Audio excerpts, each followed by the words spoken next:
Chapter 762. Brother Beta Persei, what are you doing in such a hurry? Did something good happen? Seeing Beta Persei's anxious look, Ba Daojiang and Pengyu, who were not on duty, saw it. The relationship between the two of them had always been good and they were always inseparable. Seeing the two of them, Beta Persei's eyes lit up. The sixth young master gave me a task and I'm going to complete it. How about this, both of you and 8 brothers will come together. Fuyun Restaurant was one of the top 5 restaurants in the beginning city. It covered an area of more than 10,000 square meters and had more than 200 tables. In particular, there was a large open space in the middle of the restaurant with a cement floor. It was perfect for performing some large-scale programs. As early as a month ago, Fuyun Restaurant had contacted the publicity department and wanted to invite them to perform in the restaurant. Today was the official day. Since the morning, all the tables in the restaurant had been occupied. Even so, there were still many people who wanted to buy a place to stand with silver. For a moment, the restaurant owner was so happy that he could not close his mouth. At about 9 o'clock in the morning, the staff of the publicity department who were ready at the back of the restaurant had already made all the preparations. As the director, Shui Qing kept walking in front of the girls of the publicity department, repeatedly telling them not to be nervous. When the performance started, they just had to perform according to the usual rehearsal. A group of very beautiful girls, each of them wearing the military uniform of the Cold Front, with beautiful berets on their heads, looked valiant and heroic. Today, they were going to perform the scene where the god of war commanded the army to defeat Agadorji of the Tartar tribe. Of course, they could not perform the entire scene. They only chose the moment when the entire army charged. In order to achieve a sufficient stage effect, Shui Qing mobilized a total of 220 girls of the publicity department. In other words, not only were all the 200 students recruited later on, but also some of the cultural backbone staff from Crimson City. This was to create a magnificent scene with many soldiers and generals. Since everyone had to go on stage, Kikij was naturally one of them. Not only did she have to go on stage, but she also had to appear as a character with status and lines. Kikij had a heavy responsibility on her shoulders. The reason why she was able to stand out so quickly was inseparable from her usual hard work, and naturally, it was inseparable from her current identity. As for Beta Persei, after he fell in love with Kikij, he told everything to the 6th young master. After getting his consent, he asked for advice on what to do. Perhaps in his eyes, the 6th young master was omnipotent. The answer given by Yang Chendong was simple: chase after her. To put it bluntly, he had to be thick-skinned, show more concern, and interact more. After a round of pestering, his chances of success would increase by a lot. This was the reason why a good girl was afraid of a pestering man. Beta Persei naturally carried out Yang Chendong's orders to the letter. Whenever he had time, he would come to the publicity office. At the very beginning, it was under the pretext of inspecting work, but after a long time, even Shui Qing knew that this favorite of the 6th young master liked the little girl Kikij. Naturally, he gave the green light. When everyone knew about this matter, Kikij's identity and status also stood out.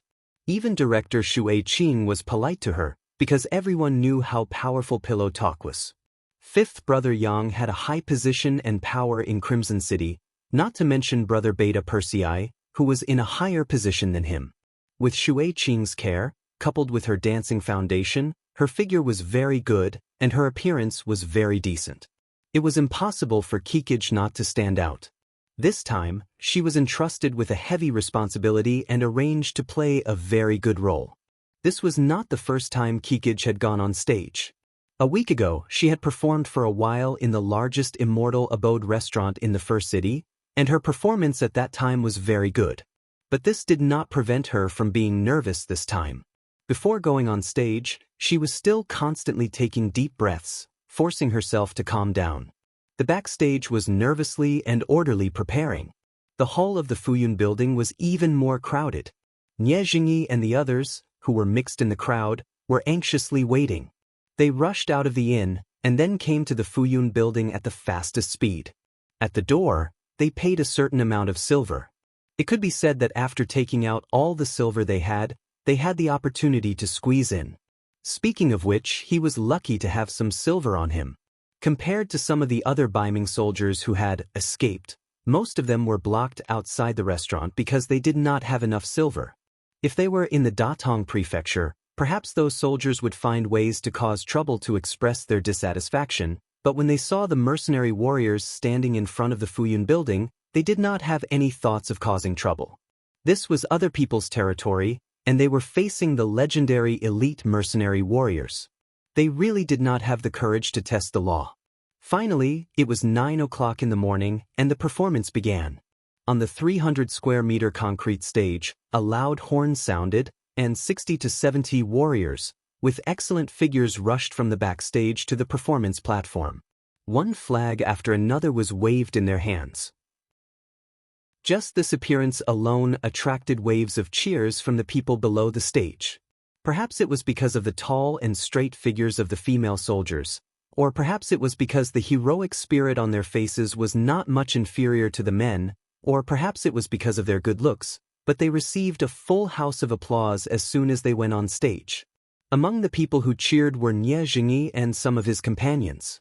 Amidst the cheers, the female soldiers with lines began their performance. Through their mouths, they explained the matter of the Tatar army besieging the city with nearly 50,000 soldiers. Then, they showed that the mercenary warriors were not afraid of difficulties, were not afraid of life and death, and were brave enough to fight. After all, it was a performance. Due to the influence of the venue and the surrounding environment, it was impossible to perfectly show every battle. It was just a description of some special battles. But even so, it still made the audience below the stage very excited. Cheers came one after another, and it didn't stop from the beginning. Fuyun restaurant was very lively. Outside the restaurant, Beta Persei arrived with 10 guards and a battalion of 400 soldiers from the independent regiment. Since Beta Persei was personally mobilizing the troops, Deputy Regiment Commander Xen Honghai naturally had to cooperate. He personally led a battalion of soldiers to express his sincerity. When they arrived outside the restaurant, they saw more than 200 soldiers wearing the Baiming army uniform outside the door. Arrest them all. Kill those who resist. Beta Persei only glanced at them for a moment before issuing the military order. Immediately, the soldiers led by him rushed towards the Baiming soldiers who were still stretching their necks, trying to make a move in the restaurant. Before they could figure out what was going on, these soldiers had become prisoners. Some of the brave Baiming soldiers did not resist when they saw that the mercenary warriors were arresting them. They only shouted, "Why are you arresting us? We followed the Baiming messengers to your place. You can't treat us like this." Their reply was to gag them and then take them away on the street. They were all tied up and had black cloth gagged over their mouths. More than 200 people did not resist and quickly disappeared outside the restaurant. Beta Persei did not even look at these people. He only stared at the inside of Fuyun restaurant and asked the company commander in charge of the security of the propaganda department, how many Baiming soldiers entered the restaurant? About 60 or 70 people. They are very easy to recognize. They are all wearing the Baiming uniform. The company commander stood at attention, saluted and replied respectfully. Good, you guys guard outside. If you find any Baiming soldiers who have escaped, take them down immediately. If there is any resistance, you can take measures. Hearing that so many people had entered the restaurant, Beta Persei's eyes darkened, and a murderous aura emanated from his body. This time, there was kickage in the performance. Last night, she had someone send a message to him, hoping that he could come and watch her performance. Just from this point alone, the progress of their relationship was still very smooth. However, Beta Persei did not immediately agree. Following by Yang Chendong's side was a heavy responsibility, and he could not even grasp his own free time. But now, 60 or 70 Baiming soldiers were in the restaurant. If they had the intention of destroying this performance, wouldn't kickage be in danger? He thought that if someone really did that, he would not mind starting a massacre. I hope you guys are just watching a performance. If you have other ideas, you will definitely regret coming to this world. After making up his mind, Beta Persei called the deputy commander of the independent regiment, Xan Honghai. After discussing with him, they decided on a plan to enter the restaurant and capture the people. It's best not to make a move if you can. After all, there are still many people inside who are watching the show. Thinking that the sixth young master was very protective of the people under his rule, Yang Chundong reminded everyone to wait. At this time, inside the Fuyun restaurant, the performance had already lasted for more than an hour and was now coming to an end. They had broken the Tatar army's attack and defeated the enemy. Now was the time to cheer for the victory. The sun sets in the west, the red clouds fly in the sky. The soldiers are shooting, the camp is back, the camp is back. Comrades in arms are as close as brothers. Victory has summoned us together. You are from Tianan, he is from Hebei. We are all brothers of the god of war. One after another, military songs that stirred the hearts of the people resounded on the stage. Under the chorus of the actresses, who were full of 5 tones, it brought climax after climax to the people present. The people who were encouraged by the performance clapped their hands until they were red, but the applause still continued. Nie Jingyi was also mixed in the crowd. His eyes were shining, and his heart was filled with excitement. After watching this performance, Nie Jingyi was deeply encouraged. Although time was limited, such a novel performance was the first time he had seen in his life. This kind of performance method was unheard of in the future. Even if the time was short, it still made him extremely excited and even deeply affected. Chapter 763. This was a real army. They were fearless in the face of a strong enemy and used all means on the battlefield. The soldiers were united and sincere. Only those who grew up in such an army could be called a real soldier. Only those who grew up in such an army could talk about great ideals. In comparison, the Baiming Dadong prefecture he was in was far inferior. They only dared to attack when the enemy was few and far in between, as if they were afraid of angering the other party. When the enemy came in large numbers, they would turn around and flee without even fighting. They didn't have the slightest bit of courage to face difficulties. Anyone with ability and ideas could determine the strength of the enemy. At this moment, Nie Jingyi's eyes were filled with envy. But when he thought about how he was a member of the Baiming army, and a centurion at that, the hot blood that had surged out of his body was forcefully suppressed. Sigh, this is just a dream. In the future, it's better to go back and be a centurion. Sighing like this, Nie Jingyi slowly lowered his head. It was unknown whether he was lamenting his bad luck or lamenting that he was born at the wrong time. At this moment, a strong murderous aura suddenly attacked him. Nie Jingyi, who had practiced martial arts since he was young and had a good physique, instinctively dodged to the left. A large hand slid down where he was standing just now. Thinking that it was close, he suddenly turned around and saw a soldier in a green military uniform standing behind him. At this moment, both sides looked at each other and saw each other clearly.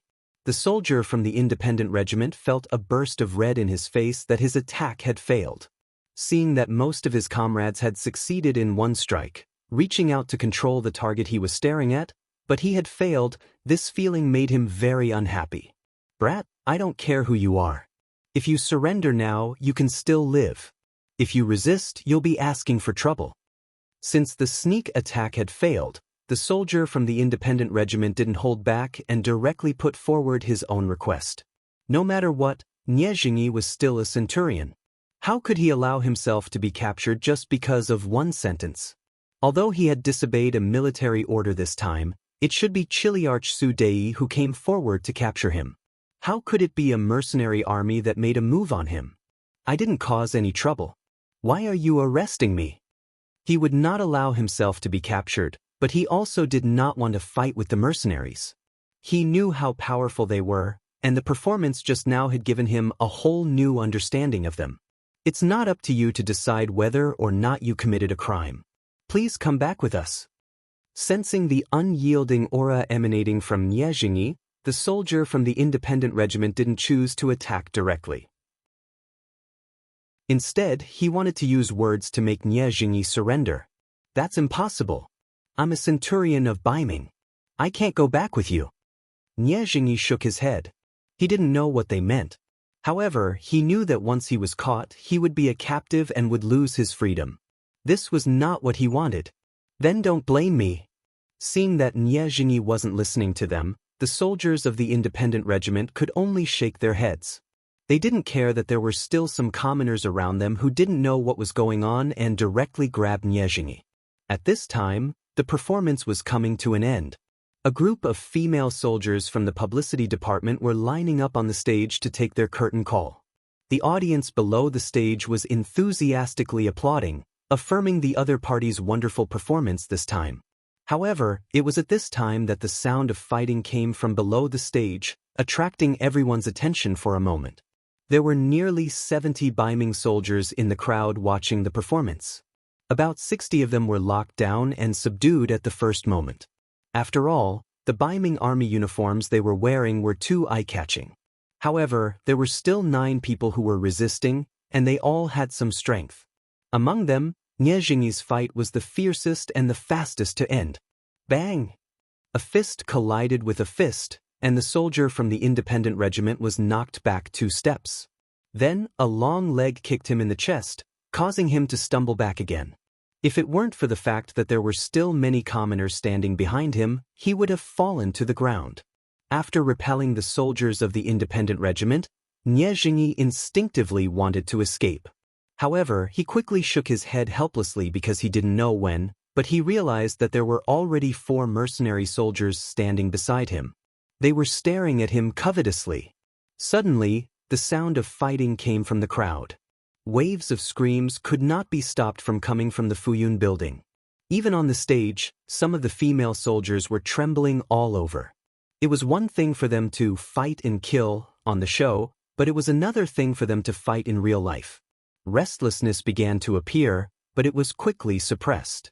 The commoners had already noticed that many mercenary soldiers had appeared on the scene. They were all tall and sturdy, and their eyes were fierce. The appearance of these people gave everyone a sense of relief. Some people were extremely excited. When they watched the performance just now, everything was rehearsed. How could it be as exciting as a real fight between dragons and tigers? Some of the bolder ones even found a good seat and sat down, as if this was the real show they were going to watch today. On the stage, Beta Persei appeared with 10 of his guards. As soon as he appeared, the publicity director Xue Qing hurriedly walked over. "Brother Beta Persei, what's going on?" "It's fine, it's just a small matter." Beta Persei's face revealed a confident expression. He first nodded at Xue Qing, then at Kikij, who was looking at him affectionately. Then he shouted at the top of his lungs, "Everyone, pay attention. I'm Beta Persei from the Yang residence. This place has been controlled by the mercenaries. Everyone, don't panic, and there's no need to be crowded. This matter will be over soon. Everyone just treat it as a free show." Beta Persei's voice was already loud to begin with, and this shout from his dantian was even louder. Sure enough, with this shout, the crowd quieted down a lot. Although most people didn't know Beta Persei, he said that he was from the Yang residence. Wasn't that someone by the god of war's side? Even the god of war had sent someone. What else did they have to worry about? After Beta Persei revealed his identity, the hot-tempered commoners quickly quieted down. Then, they all looked at the fighting scene with the mentality of watching a show. In the resistance of the 9 people, 4 of them were quickly subdued. Only 5 people, including Nie Jingyi, were still fighting with the independent regiment. Nie Jingyi was fighting 1 against 4 and was already at a disadvantage. With his ability, the soldiers of the independent regiment wouldn't be able to gain any advantage in a one-on-one fight, but it was hard to say if it was 1 against 4. He was having a hard time holding on and felt that the world was unfair. Seeing that everyone's eyes were on him, he thought of a plan and shouted, "What's wrong? Aren't the mercenaries very powerful? Why are you playing the trick of winning with numbers? Don't you dare to have a fair one-on-one fight with me?" Logically speaking, it was unreasonable to shout like that. On the battlefield, the most important thing was to kill and defeat the enemy. Who cared how many people you had? If you had fewer people, it only proved that you were not capable enough. But this wasn't a battlefield and there were so many commoners watching. Nie Jingyi's shout attracted a lot of discussion and actually gained the support of some people. Deputy Commander Xen Honghai, who was commanding the soldiers, was startled when he heard this. He didn't think that there would be such a smart person among the Baiming soldiers who knew how to take advantage of the situation. He couldn't help but look at Nie Jingyi and think about what to say. But before Xen Honghai could say anything, Beta Persei, who was standing on the performance stage, had already spoken. On the battlefield, only life and death matters. No one will talk to me about fairness. But since you want a one-on-one fight, I'll fulfill your wish. Ba Daojiang, go test his ability. Be careful, don't kill him. This person has some ability and should be someone with a position. Yes, Brother Beta Persei. Hearing that there was a chance to show off his skills, Ba Daojiang immediately grinned and nodded excitedly. He took the task and strode towards the fighting field. With Beta Persei's shout, the 4 independent soldiers who were attacking at the same time stopped. Their faces were all red. They felt that it was a humiliation that they couldn't take down their opponent after such a long time. But since Brother Beta Persei had given the order, they had no choice but to obey. Beta Persei's shout attracted everyone's attention and they fell on Ba Daojiang, who was walking down the performance stage step by step. Ba Daojiang came from the underworld and his boxing skills were unparalleled. Later, he joined Yang Xie and became a guard by the 6th young master's side. He even had the opportunity to receive guidance from Yang Chendong. His strength was no longer the same as before. Now that he had a chance to show off in front of everyone, he would definitely grab hold of this opportunity. First, he strode forward. His target seemed to be Nie Jingyi. However, as he was walking, he happened to encounter a Baiming squad leader who was locked in a fight with an independent soldier. When he walked past, he suddenly threw a punch.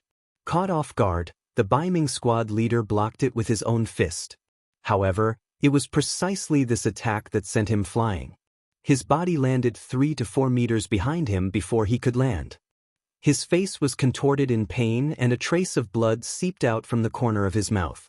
It was obvious that this punch had caused him serious internal injuries. Taking advantage of this opportunity, the independent soldier who was fighting with him stepped forward and subdued him. With just one punch, he had defeated a Baiming squad leader who had the ability to fight for a long time. This blow first caused the audience to fall silent. Then, there was a round of applause, expressing everyone's admiration for Ba Daojiang. Ba Daojiang cupped his fists at the audience with a smile on his face. After that, he continued to move forward. Another Baiming squad leader was sent flying with a punch. This forced the other 2 Baiming soldiers who were still fighting to stop and let themselves be restrained. They had already seen how powerful Ba Daojiang was and knew that they were no match for him. There was no point in asking for trouble. Chapter 764.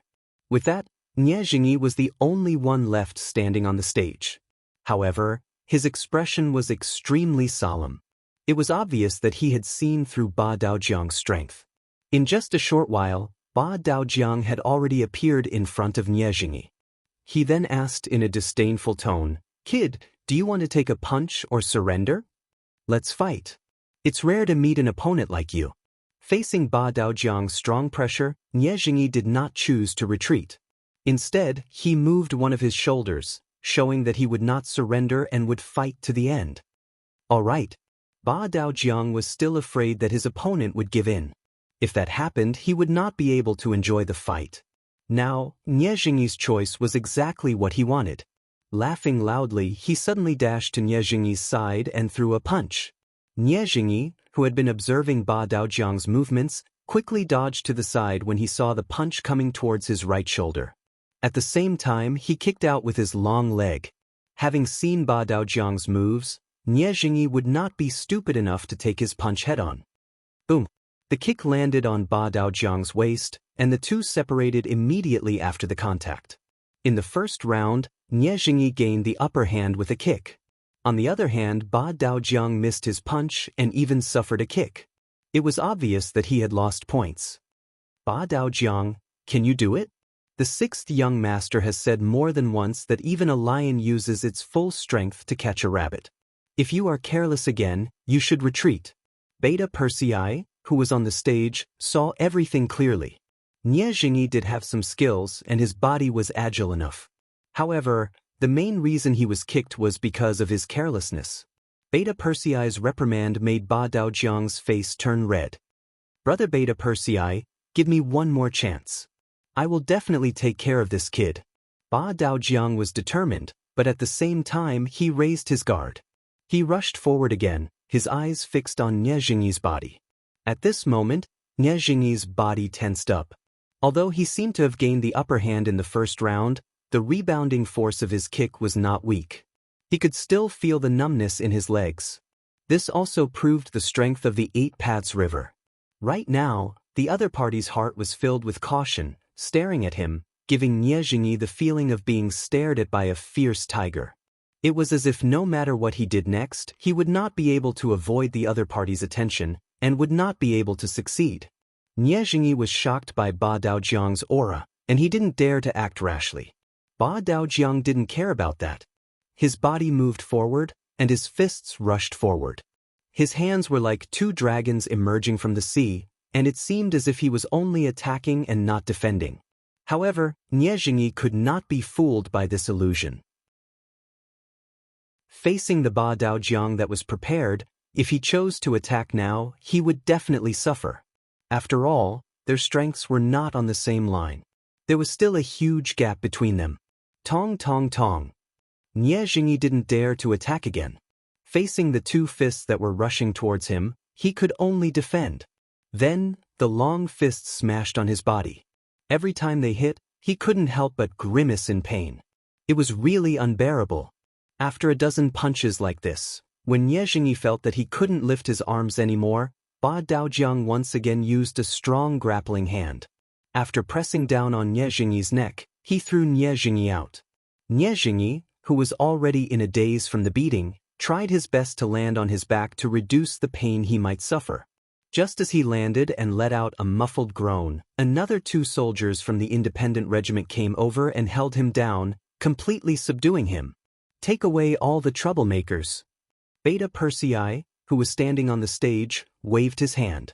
Then he nodded gently at the publicity director Shui Qing and gave Kikij a reassuring look. He then strode out of the Fuyun building surrounded by Peng Yu and the others. Not long after Beta Persei and the others left, Zhang Quan and Su Dei rushed over with dozens of Baiming soldiers. However, the answer they received was that Baiming soldiers were causing trouble here and had all been taken away.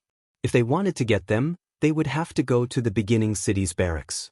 Zhang Quan didn't dare to go to the beginning city's barracks. With just Su Dei and the dozens of people he brought, they wouldn't even be enough to fill the gaps between the enemy's teeth. Helpless, he thought of Yumian. At this moment, he could only ask for help from the city lord's mansion. Besides, the 300 Baiming soldiers were taken away in confusion. They were then taken to the mercenary barracks outside the South City. Here, they were detained separately and interrogated repeatedly. The general idea was that they left the Datong city's diplomatic mission without permission. Were they trying to pry into the secrets of the mercenaries and the city's defense, etc.? Faced with such a crime that could be beheaded, all the Baiming soldiers shook their heads like a rattle drum. They were really just curious about the show they were going to star in. That was why they had the courage to rush out of the inn. They really didn't have any other intentions. Putting aside how anxious and defensive the 300 Baiming soldiers were, Nie Jingyi, who had been taught a lesson by Ba Daojiang, felt a little dizzy. Then, he was taken to a very quiet place with a black mask on his head. The reason why it was very quiet was because he could no longer hear any sound in his ears. After an unknown amount of time, he finally heard footsteps. Then, the black mask on his head was taken off. While feeling the dazzling sunlight in front of him, Nie Jingyi also saw a very young man standing in front of him. The young man had a smile on his face and looked at him with interest. At the same time, he was also sizing up the person who had come. He was young, handsome, and had an indescribable temperament. It felt like he was as heavy as a mountain and as wide as the sea. Even though he was smiling, he still gave Nie Jingyi a great deal of pressure. "Who are you?" When Nie Jingyi saw that Beta Persei, who had previously commanded the troops, was standing beside the young man, and looked like a servant, his instincts told him that the young man in front of him was definitely not a simple person. "Impudent. How dare you casually ask questions in front of the great Ming's Duke of Loyalty? Before the young man could answer, Beta Persei's roar had already sounded. Great Ming's Duke of Loyalty. Hearing this, Nie Jingyi's legs went soft and he knelt on the ground with a plop. This was not to say that he did not have a backbone, but that Yang Chendong's name had already resounded throughout the Great Ming. Even in the Datong Prefecture's military camp, the soldiers often talked about this topic when they had nothing to do. In the hearts of the soldiers, this Duke of Loyalty had long been a legend and had become a synonym for strength and invincibility. You've heard of me? Seeing Nie Jingyi kneeling in front of him, Yang Chendong's face did not change at all. Perhaps he had long been used to all of this. Yes, I've heard of the Duke of Loyalty and know that you're very good at fighting. As Nie Jingyi answered, he was also a little excited.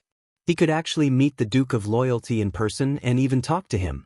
This was something he had never dared to dream of before. At this moment, Nie Jingyi was like a 7th-ranked county magistrate who had been summoned by the emperor. His heart was only filled with excitement and excitement. My level of fighting is just average. It's mainly because the soldiers under me put their lives on the line that I'm able to achieve glory time and time again.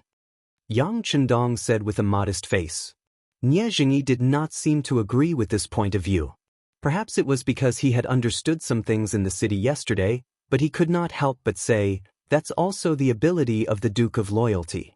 Furthermore, you love your soldiers like your children. To be able to become your subordinate is a matter of happiness and pride. How could they not put their lives on the line? These words, which seemed to be a bit of bootlicking, caused Yang Chendong to burst into laughter. Yes, I know you. You're called Nie Jingyi, right? I didn't expect you to be so good with words. In that case, if you were given a chance, would you want to join the mercenary army? The Duke of Loyalty actually knew him and even took the initiative to recruit him. This honor immediately made Nie Jingyi extremely excited. However, in his mind, he suddenly thought of his mother in the Datong Prefecture. Although his father had died in the battle with the Walla a few years ago, and although he had not married a wife because of his pride, he still had a mother who lived in the Datong Prefecture. If he joined the mercenary army now, what would his mother do? Once the Ming army and the embroidered uniform guards found out, his mother would most likely be doomed. Nie Jingyi's expression constantly changed. Yang Chendong only sized him up and did not have any intention of urging him. After a few breaths of time, Nie Jingyi raised his head and said very seriously, Duke, although I really envy the treatment of the mercenary army and admire your courage in defeating the enemies of the grassland, I still cannot join the mercenary army. Is it because of your mother? Yang Chendong waited for Nie Jingyi to finish speaking before asking with a smile. You know this too? Nie Jingyi's face revealed a surprised expression. How could he have known that not long after they left Datong Prefecture, the intelligence personnel of the Security Bureau received the news? They reported the situation to the higher-ups of the Security Bureau and informed the First City. At the same time, they also began to investigate the entourage. And Nie Jingyi was the main target of the research, so his situation was naturally investigated very clearly. Of course I know. I also know that you were born in the military, I know that you are very filial, and I also know that you have very high standards. This year, you are 25 years old and still haven't married. This is not because you can't afford to marry, but because you haven't met the right one. How about it? After watching the performance of our female soldiers today, they all have good figures and good looks. Is there anyone you like? Chapter 765. Yang Chendong smiled faintly as he spoke. Every time he said a word, Nie Jingyi could not help but shiver. The Duke of Loyalty was really omniscient. He even knew the situation of a small centurion like Nie Jingyi. Didn't that mean that the background of the 1,000-man diplomatic group had long been known? Nie Jingyi was still in shock, but when he heard Yang Chendong's next words, he was so shocked that his mouth opened so wide that an egg could be stuffed in. What if I told you that even if you joined the mercenary army, your mother would still be fine, and I would allow you to choose an unmarried female soldier as your wife? What would you choose? Is there such a good thing? Nie Jingyi was indeed shocked and could not help but ask. Haha, I don't think I need to lie to you with my status. Yang Chendong did not answer directly, but this sentence was the answer. What was Yang Chendong's status? Even the Emperor of Baiming and the Emperor of Southern Ming were very afraid of him. Even the King of the Grassland, Yes Hen, would be frightened when he heard his name. How could such a person casually joke with a small centurion like Nie Jingyi? As soon as he asked this question, Nie Jingyi knew that he was overthinking. Since there was such a good thing, there was no reason for him to refuse. He immediately knelt on the ground and kowtowed 3 times to Yang Chendong and said, "Your subordinate, Nie Jingyi, is willing to join the mercenary group and serve the Duke for life." How good. Nie Jingyi finally made his choice. Yang Chendong was overjoyed and walked forward to help him up. Then he looked at him and said, "Not bad. Looking at your pure eyes, you must be a man of your words. Since that's the case, I will accept you." Nie Jingyi was convinced by Yang Chendong, but he didn't stay in the beginning city. Instead, he was released along with the 300 Baiming soldiers and returned to the inn. In other words, Nie Jingyi was loyal to Yang Chendong, but the nature of his work was different. He had become a chess piece buried in the Datong prefecture. Normally, he would pass on important military information, but at critical times, he could play a decisive role. Yang Chendong treated Nie Jingyi quite well. He directly proposed that after returning to the Datong prefecture, there would be a specialized person in charge of his affairs. There would also be a specialized person who would contact him. This way, they could do their best to prevent his identity from being exposed and putting him in danger. At the same time, he also prepared a lot of money for Nie Jingyi. Yang Chendong only had one request, and that was to bribe his superiors as soon as possible and then continue to be promoted. The position of a mere centurion was still too light. What Yang Chendong wanted was a general who held real power and could come into contact with more secrets. Nie Jingyi also guaranteed this. He did not doubt his own ability. He was still so young and was already a centurion. This was enough to explain everything. If he had gold and silver to clear the way, he was very confident that he would be able to charge up in a short period of time and obtain a higher position. Zhang Quan went to the city lord's mansion, and not long after, Yu Mian personally went to the barracks to communicate. He took back the 300 captured Baiming soldiers. What Zhang Quan and Su Dei did not expect was that none of the 300 Baiming soldiers returned with injuries. In other words, they were only interrogated when they went to the mercenary barracks, and were not interrogated. On this point, Su Dei was very emotional. He felt that the mercenaries were indeed an army that followed the rules, and only this kind of army would be able to fight against the Mongol cavalry and win every battle. Humph! They are just ordinary soldiers. How could they be valued by the mercenaries? Zhang Quan had a different opinion. He felt that it was because the captured soldiers were too low level that they did not attract the interest of the mercenaries. This was the end of the farce. According to Nie Jingyi's previous thoughts, neither Zhang Quan nor Su Dei punished the 300 soldiers, and only gave them a warning. It was very reasonable that the law could not punish the masses. After the farce, Zhang Quan and Su Dei went to the city lord's mansion again. They had wasted another day for nothing, and the negotiations still had to continue. In the Yang mansion, Yang Chendong was deep in thought with his eyes closed. Beta Persei stood at the side, not daring to say a word. Only when there was movement outside the door and Tiger's Mane's figure appeared did Beta Persei leave the house with light steps. What's going on? What happened? Tiger's Mane heard from the guards that the 6th young master did not even have dinner after returning from a trip. He hurriedly rushed over from the barracks. At this moment, he was naturally asking Beta Persei, who had been staying by the 6th young master's side. This is hard to say. Beta Persei shook his head, not knowing how to answer. What do you mean by hard to say? Just say what you have to say. Tiger's Mane glared at Beta Persei, as if he was questioning him. Tiger's Mane's loyalty to Yang Chendong was naturally unquestionable. If there was only one person in the army who did not betray Yang Chendong, it must be Tiger's Mane. Because of this, Beta Persei also trusted him very much. He immediately told him about how the 6th young master left the mansion and privately went to the barracks to meet Nie Jingyi. Tiger's mane. As soon as the young master appeared, Nie Jingyi was subdued, but at the same time, he also said some things about the Datong mansion. According to him, the upper echelons of Baiming have been saying bad things about the young master in the army.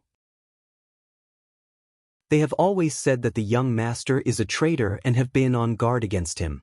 And I heard that many soldiers in the Baiming army believe this. Beta Persei's answer finally made Tiger's mane understand what had happened. Before, he didn't know, so he wasn't worried. But now that he knew, he smiled and said, "I thought it was something big." "Don't worry, young master is very broad-minded. He definitely won't worry about such a small matter."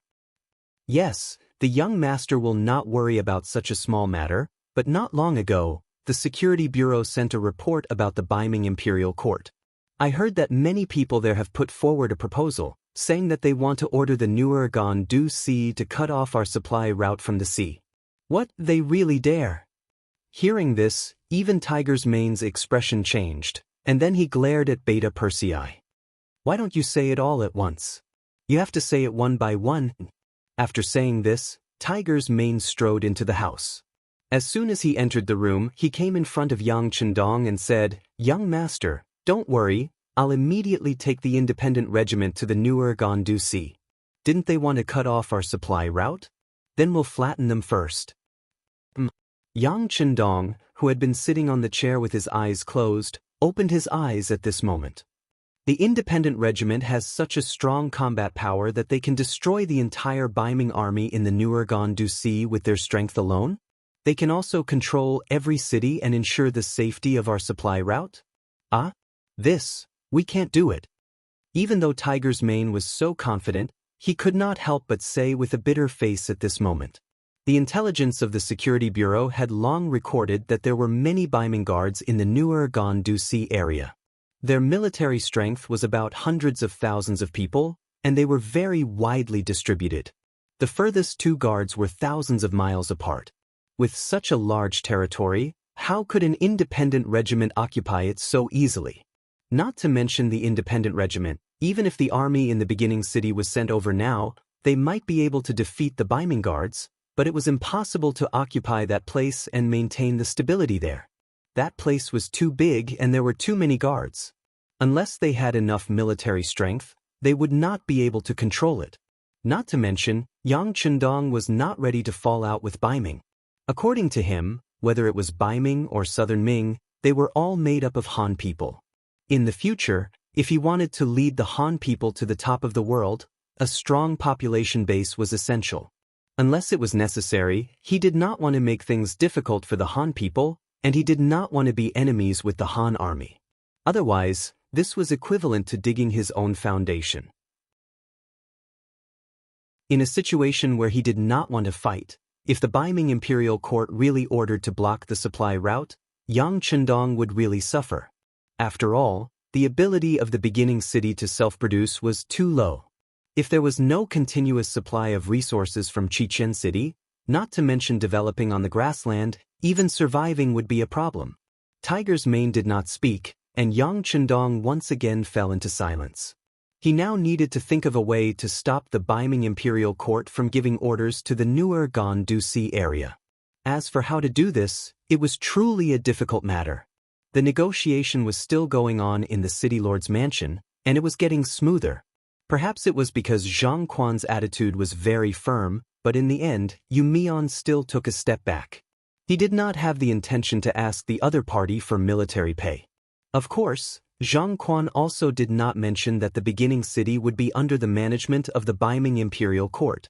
In the end, the two sides reached an agreement, and that was to issue a joint statement to the outside world that the Datong Prefecture and the beginning city were allies. If one side was in trouble, the other side would unconditionally send troops to support. The agreement was finally reached. Presumably, after knowing this news, Yes Hen had to consider more things when he wanted to take action. This made Zhang Quan seem to be very satisfied. After completing his mission, he rejected Yu Mian's suggestion to stay in the first city for a few more days and left the city with the 1,000 guards he had brought with him. After Yu Mian sent Zhang Quan off, he strode to the Yang mansion to meet Yang Chendong. In the hall of the Yang mansion, Yang Chendong looked at the joint statement made by the two sides and smiled. It's just a piece of waste paper. Yang Chendong said this for a reason. The statement only said that the two sides were allies. If one side was in trouble, the other side would provide support. However, it did not specify how many reinforcements would be sent. In other words, if one side was really in trouble, the other side could send 10,000 people, 1,000 people, or even 100 people. With such a big loophole in front of him, Yang Chendong did not believe that Yu Mian and Zhang Quan would not be able to see it. However, both sides did not point it out. This already meant a lot. Chapter 766. Ignoring such a big loophole and pretending not to see it, this already showed that both sides were just putting on a show. They just wanted to use the tiger's skin to scare the other side. However, Yang Chendong could also understand that information was so undeveloped. Even if one side was attacked, by the time the news reached the other side's ears, it would be too late. What was the point of sending reinforcements? Yu Mian naturally understood this logic. He also understood that Zhang Quan only wanted righteousness. He wanted to use the first city to deter some of the Mongolian troops who wanted to attack the Datong prefecture. As for sending reinforcements, it was better to forget about it. In the past few days, he had heard more than once that the mercenaries' food was so good that it was not much worse than that of a eunuch like him. Just the food alone was something that the Datong prefecture could not afford. In any case, the negotiation finally came to an end. Yu Mian could be considered to have completed a political task.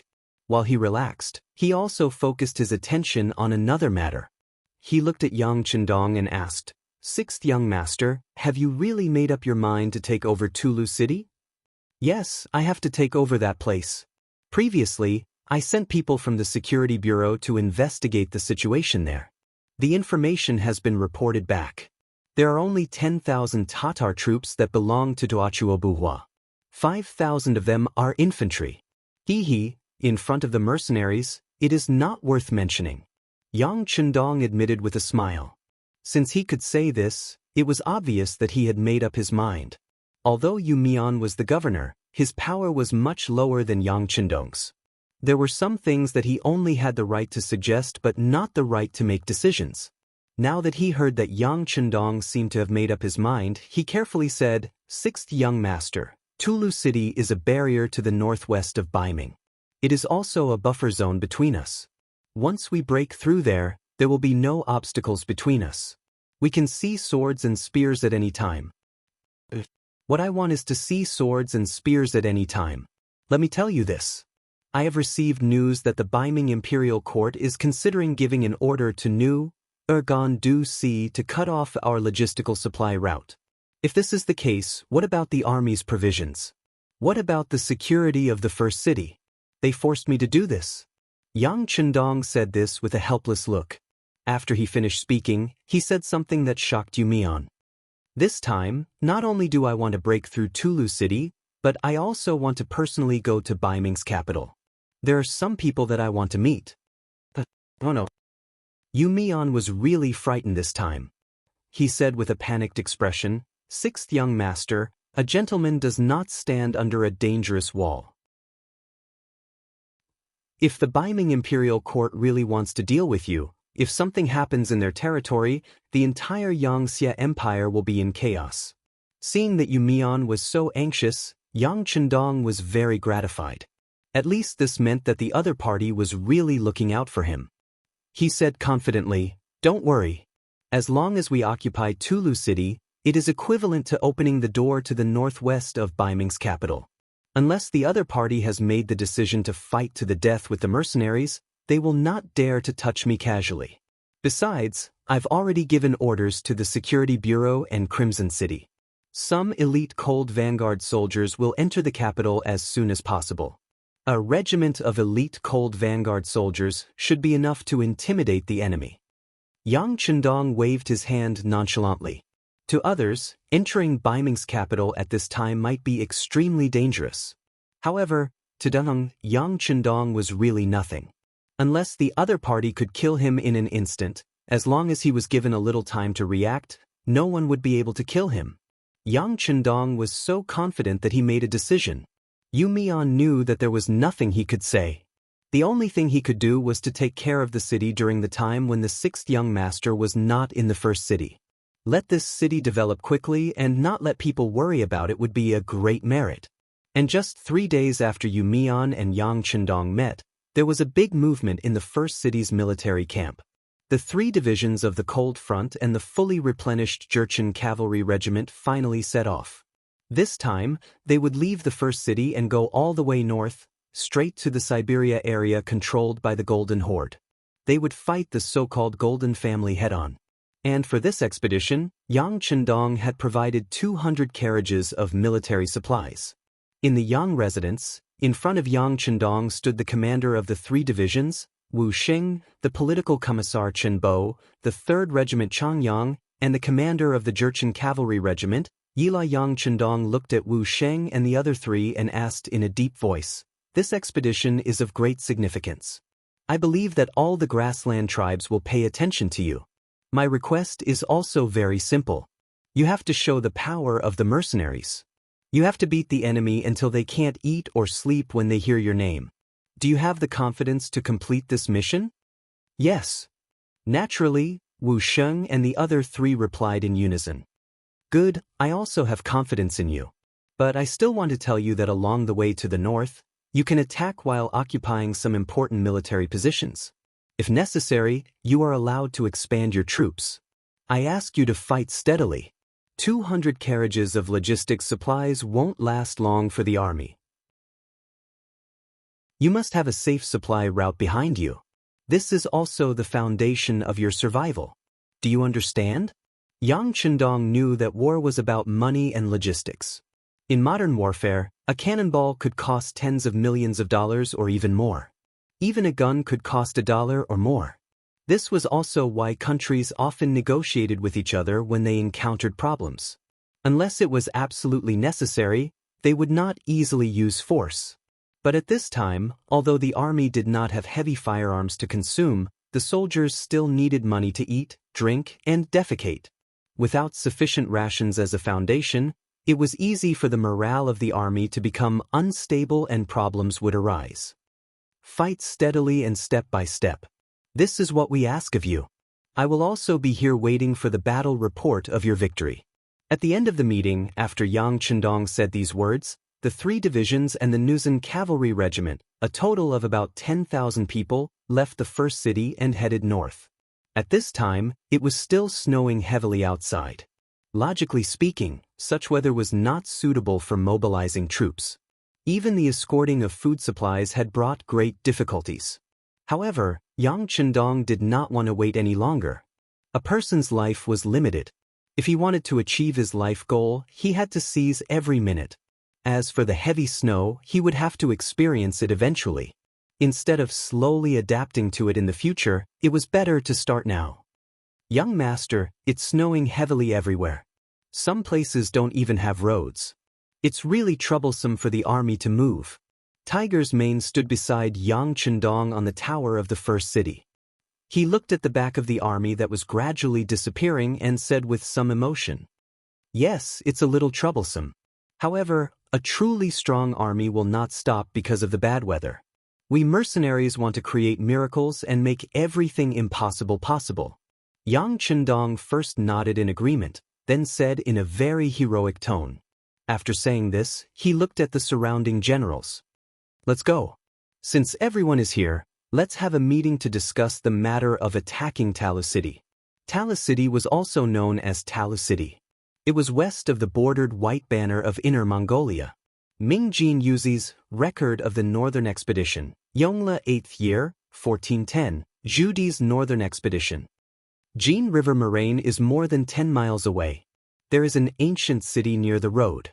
The instructions said, "This is Talu City. I have hunted here." The southeast area of Talu City would be the future Zhangjiago. That place was already in Hebei. From there, it would be much closer to the capital of Baiming.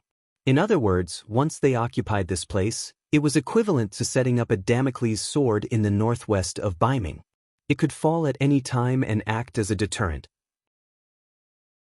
The meeting was held in the newly built war room in the city lord's manor. In front of a huge sand table, Yang Chendong divided the work among his subordinates. City Lord Yu Mian, you will remain in the city for this battle. You will be in charge of the law and order of the city. There is also the matter of the army's rations. It won't be long before the new batch of resources from Crimson City arrives. You will also need to register them. Commander Su He, this time, your Tatar cavalry will be the vanguard. I know that Amu Gulang, who is guarding Tala City, is your old friend. If possible, it would be best if you could take down the city without fighting. On the other hand, if the other side is stubborn, then don't blame us for taking action. At that time, blood will flow like rivers. You must be prepared for this. Tiger's Mane, you will lead your independent regiment and follow closely behind Commander Su He. Once the battle starts, you can provide support at any time. All right, you can choose two 100mm cannons from the warehouse in the city to be used when sieging the city.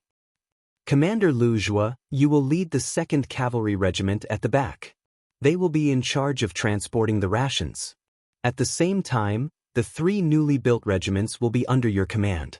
However, this time, they are not going to fight, but to build roads. In the warehouse, City Lord Yu Mian has already prepared shovels, brooms, and other items for you. He wants you to clear a slightly flat road to Tala City. The 3 new regiments are mainly responsible for protecting the safety of our rear flank. Be careful of the attacks of the Tatar cavalry on the nearby Saihan mountain. After saying this, Yang Chendong seemed to have thought of something. He looked at Yu Mian and said, when the next batch of supplies arrives, the corresponding cement factory equipment and staff will also be in place. We can't rely on Crimson City for everything, especially cement. It's too heavy and troublesome to transport. If First City wants to develop, we still need some factories. This cement factory is in the first batch of construction. We need to build it earlier. Once we can make our own cement, many roads will need to be rebuilt in the future. You have to worry about this matter. Chapter 767. Yes, 6th young master, I will remember it. Yu Mian nodded heavily. Finally, Yang Chendong's gaze fell on Zhui Feng, the leader of the 1st Cavalry Regiment. You don't have to participate in this battle. You are mainly responsible for the safety of the origin city. If there are any small people who want to make a move, it will depend on your performance. In addition, your regiment is also responsible for receiving supplies. If there is a need, there are still 7,000 captives in the logistics regiment. Although they are usually coolies, some of them used to be cavalry and can play a role on the battlefield. If there is any danger, they can be used. Is there any problem? Reporting to the 6th young master, there is no problem. But the next time there is a battle, can you not let our regiment stay at home? Zhui Feng's face had a hint of pleading. The army was mobilized and only their regiment was left. This made it very difficult for him to explain to his brothers and officers. Okay, I will agree to your request. Yang Chendong's face was full of smiles. He liked this kind of fighting spirit army. If once a battle broke out, everyone wanted to retreat and hoped that others would go to war, then this army would not be far from defeat. Speaking of attacking Tulu City, it was not a matter of 1 or 2 days of preparation. Basically, the regimental leaders knew about this news half a month ago. According to Yang Chendong, it was already the end of November. He was still preparing to celebrate the new year in the capital of Baiming, so this matter could not be delayed. Although the new year of 1453 was at the beginning of February, it was still very tense with only 2 months. Once the battle meeting started, the regimental leaders went back to make preparations. And the most excited were the 3 new regiments that had just joined the mercenary army. A regiment had 5 battalions, and a battalion had 4 companies and 400 people. A total of 6,000 soldiers of the new regiment had only trained for less than 2 months. Suddenly, a great battle was about to break out. The soldiers who wanted to contribute were all very excited. At noon, the regiment gave the order to set off early tomorrow morning. Every soldier had half a day off and could go back to accompany their families. Ba Tu left the barracks excitedly and returned to his home in the beginning city. As soon as he entered the house, he saw his mother Badama and sister Kikij waiting for him. In addition, Beta Persei, who would soon become his brother-in-law, was also there. Batu, are you afraid? As soon as she saw her brother come back, Kikij hurriedly greeted him. The relationship between the brother and sister had always been very good. From this point of view, it was already confirmed. Although Mother Badama didn't say anything, her loving and caring gaze had already proved everything. Mother, sister, second brother, I'm not afraid. When it came to Beta Persei, Batu really wanted to call him brother-in-law, but he knew that this relationship had not been made public yet, and only a limited number of people knew about it. Besides, he didn't want his comrades to think that he had entered the army through nepotism, so it was easier for him to address Beta Persei as brother. How is it? I told you that Batu wouldn't be afraid. Beta Persei, who had been waiting for the news, suddenly laughed out loud. This laughter caused Kikij to be a little dissatisfied. She glared at Beta Persei coquettishly. Do you think everyone is like you, only excited when talking about war? This is the first time our Batu is going to the battlefield. Sigh, it's okay if it's the first time. There's always a first time for everything. Besides, the new regiment is only responsible for repairing the road at the back. There won't be any danger. This time, the 6th young master wants them to feel the atmosphere of war. Beta Persei waved his hand indifferently. He really didn't think that the new regiment was going to war, so naturally, there was nothing to worry about. At this time, Badama finally spoke. Beta Persei is right. Batu is going to feel the atmosphere of the battlefield this time. They haven't been training for long. I'm afraid that even if they want to go to the front line, the god of war won't agree. Sigh, that's right. Beta Persei chuckled. In exchange, Kikij rolled her eyes. Similar things happened in other families as well. Basically, the family members were a little worried, but these new recruits were all excited. It was as if they were really going to the battlefield and killing the enemy. Early the next morning, the army that had been preparing for more than 10 days set off. The first to attack was the 3,000-strong Tatar cavalry regiment. Commander Su he rode a tall horse and entered the city from the south gate. Then he passed through the streets and led the army out of the west gate under the cheers of the people. They went straight in the direction of Tulu city. After Su he's Tatar cavalry regiment, the mercenaries walked on the streets one after another, and then went out of the city to the battlefield. This was specially requested by Yang Chendong. He wanted all the soldiers to experience such a welcome ceremony and let the people in the city feel the strength of the mercenaries. In this way, if there is a shortage of soldiers in the future, more young men will sign up to join the army. Tulu city. Originally a territory controlled by the Tatars, the general Amu Gulang, who was guarding here, also belonged to the Tatars. He was a general under Tuachuo Buhua. When translated into Chinese, Amu Gulang meant peace. In fact, as his name suggested, he had been very safe. Even when Yeshen joined forces with Agador to attack Tuachuo Buhua not long ago, he was very safe in Tulu city. So much so that even after such a long time had passed, no one had come to cause trouble for him. All of this naturally could not be attributed to a name, but because of Tulu city's special geographical location. From here to the southeast was Baiming's territory, and it would not be too far before reaching the capital of Baiming. It could be said that this was a dividing line, completely separating Baiming from the Mongol tribes. In such an environment, it was like being roasted on a fire, and they could be attacked by the Baiming army at any time. Because of this, it was the safest place. Even Agadorji didn't have any ideas about it. Baiming was fully developing their military and opened up their commerce. It was said that they also wanted to open up a navy and build a defense line. Before they were fully prepared, they would definitely not recklessly start a war with the Mongol tribes of the Central Plains. Not to mention, the Hatao region not far from Dadong was already occupied by Yeshen's Wara. Baiming was afraid that someone would attack them from Tulu city. Who would be so blind to find trouble with them? In such an environment, Amu Gulang was very comfortable and in a good mood. When the heavy snow danced in the sky, his hanging heart was even more relieved. In such weather, No army would be willing to move. This was also the safest time of the year. However, during this period, which was regarded as the safest, there was suddenly news that the beginning city's army was moving in the direction of Tulu City. They had already passed by Saihan Mountain, and the front army was only 100 miles away. As soon as the news came out, Amu Gulong, who was resting in his residence, was shocked. He quickly called his deputy general Shi Bei to discuss how to deal with it. Amu Gulong was not tall and could only be said to have an ordinary figure. In comparison, Deputy General Shi Bei was burly and looked like a fierce general. When the two of them met and listened to the report from the scouts in the room, their expressions became grave and deep at the same time.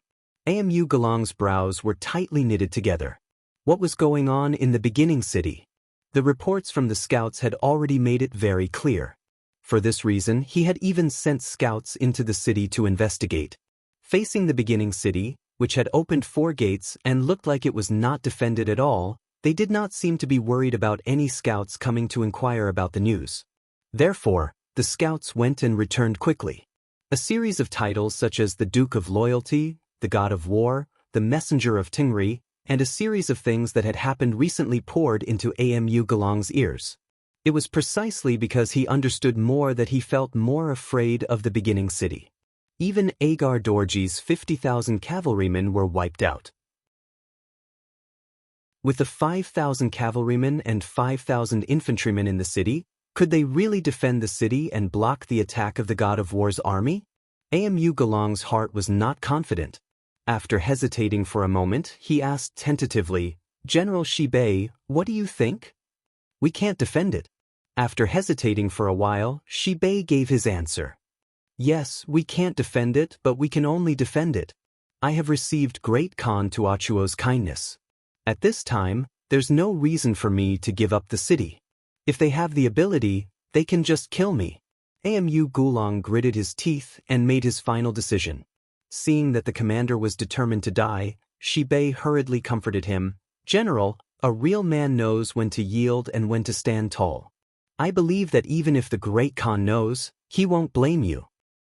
"It's not the same. Let's not talk about whether the great Khan will blame me or not. If I surrender, my conscience will be uneasy for the rest of my life. The person living in this world has to hold on to something. All right, there's no need to say any more. I've made up my mind. I will lead 5,000 cavalrymen to fight to the death with the enemy.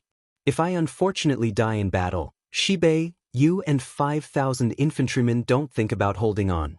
You can choose to surrender. This is my order." Amu Gulong's moral character was still very good. He didn't have to force his subordinates to do anything. On the contrary, he gave them a way to live. This also made Shi Bei very excited. "General, don't worry. If you really die in battle, I will definitely collect your bones and bury you, so that you can return to the foot of Tingri." "Thank you very much." Amu Gulong cupped his fist and said. 2 days later, under the city of Tulu, the vanguard of the mercenaries, the Tatar group, arrived. According to the order of Yang Chendong, he called for a fight at the foot of the city, saying that he wanted to see Amu Gulong to talk about the old days. Both of them were generals under the Tatar forces. Naturally, they knew each other before, but their relationship wasn't very deep. This time, when the two sides met at the beginning, Amu Gulong said to He with a look of contempt, "So it's General Su. Ha, I didn't expect you to still be alive. What's wrong? When your master Agadorji escaped, didn't he order you to cover the retreat? Did you defeat the mercenaries?" Chapter 768. He knew that He had already surrendered to the mercenaries, yet he still dared to say such words. It was obvious that he was looking down on He. But how could He be so easy to deal with? He didn't care about the other party's mockery and said with a calm expression, "I am already a commander of the mercenaries. As for Agar Dorji, I have a clear conscience. I have already repaid him by exchanging my life for his son's." This was also the truth. He had indeed made this request, and Yang Chendong had also satisfied him. Otherwise, he would rather die in battle than surrender. Facing He's answer, Amu Gulong didn't comment. He seemed to know that there was no point in discussing this topic at this time. Alright, let's cut the crap. It's impossible to give up Talu City. Since the Great Khan has arranged for me to guard this place, unless I die, no one can occupy this place. Bring it on if you have the ability. After saying that, Amu Gulong waved the long sword in his hand, looking like he was about to block an army of 10,000. Facing Amu Gulong's desperate look, Su He shook her head, reined the horse and turned back. Suddenly, she led the 3,000 cavalrymen of the Tatar cavalry regiment back, leaving the 5,000 cavalrymen of the other side who had already set up the battle formation there. The mercenaries retreated just like that, leaving Amu Gulong puzzled. But the other party had already retreated, and it was a very orderly retreat. At this time, even if he rushed forward, he wouldn't be able to gain any advantage. So, he could only lead the 5,000 Tatar cavalry back to the city. Congratulations, General. Seeing Amu Gulong leading the army back to the city in one piece, the deputy general led his men to welcome him. He spoke with a happy face as soon as he saw Amu Gulong. Sigh. On the other hand, Amu Gulong didn't seem very happy. He just shook his head and said, "They won't give up on this place. There will be a big battle in the end. This time they came just to test my thoughts. Next time, we will meet with weapons." Amu Gulong's guess was right. The reason why Su He retreated without even fighting was because he considered that the sixth young master had given him the first task of persuading the other party. Since it was obvious that he couldn't persuade them, he naturally had to send the news back first and then prepare for battle. Yang Chendong was in the rear of the army, following Tiger's Man and the independent regiment to Talu City. When the scouts at the front rushed back and reported that the generals of both sides had met but parted on bad terms, Tiger's Man immediately shouted, "Then let's fight." Do they really think that they are the best in the world just because they are guarding a broken city? If they provoke this daddy, I will blast their city gate with one shot. Let's see what they can be proud of. After obtaining the 100mm mortar, Tiger's Man's courage increased. A small Talu city with only 10,000 soldiers was really not in his eyes. Of course, shouting was one thing. Tiger's Man knew very well that in the end, it was still up to the sixth young master to make the decision. Therefore, after venting the emotions in his heart with a loud roar, he still looked at Yang Chendong with an expression of waiting for orders. "Go, do as you think." Yang Chendong nodded lightly. Although he was not a murderous person, he had never been lenient towards his opponents. "If you are not convinced, then I will beat you until you are. If you are still not convinced, then I will send you on your way." After receiving the order, Tiger's Man immediately stood at attention. "Young master, don't worry. Leave this battle to me. I will definitely not let you down." Tiger's Man had been by Yang Chendong's side since he was young. He had witnessed every scene of the young master growing from a weak scholar to a god of war.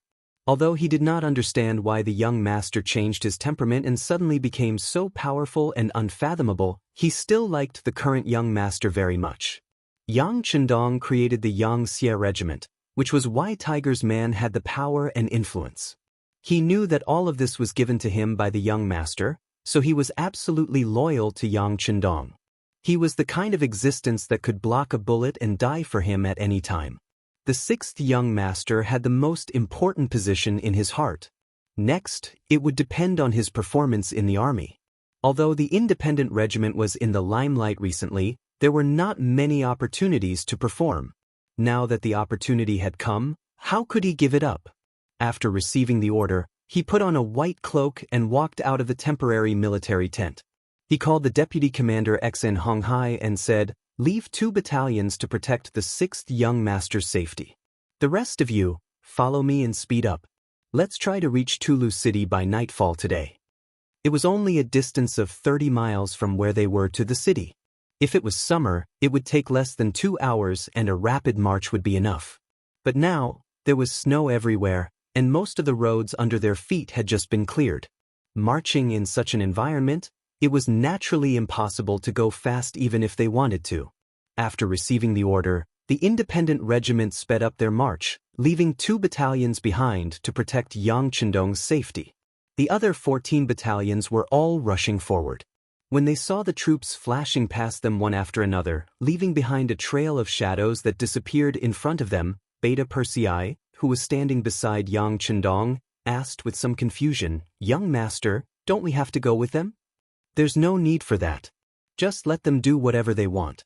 No matter how strong a person is, he can't rule the world.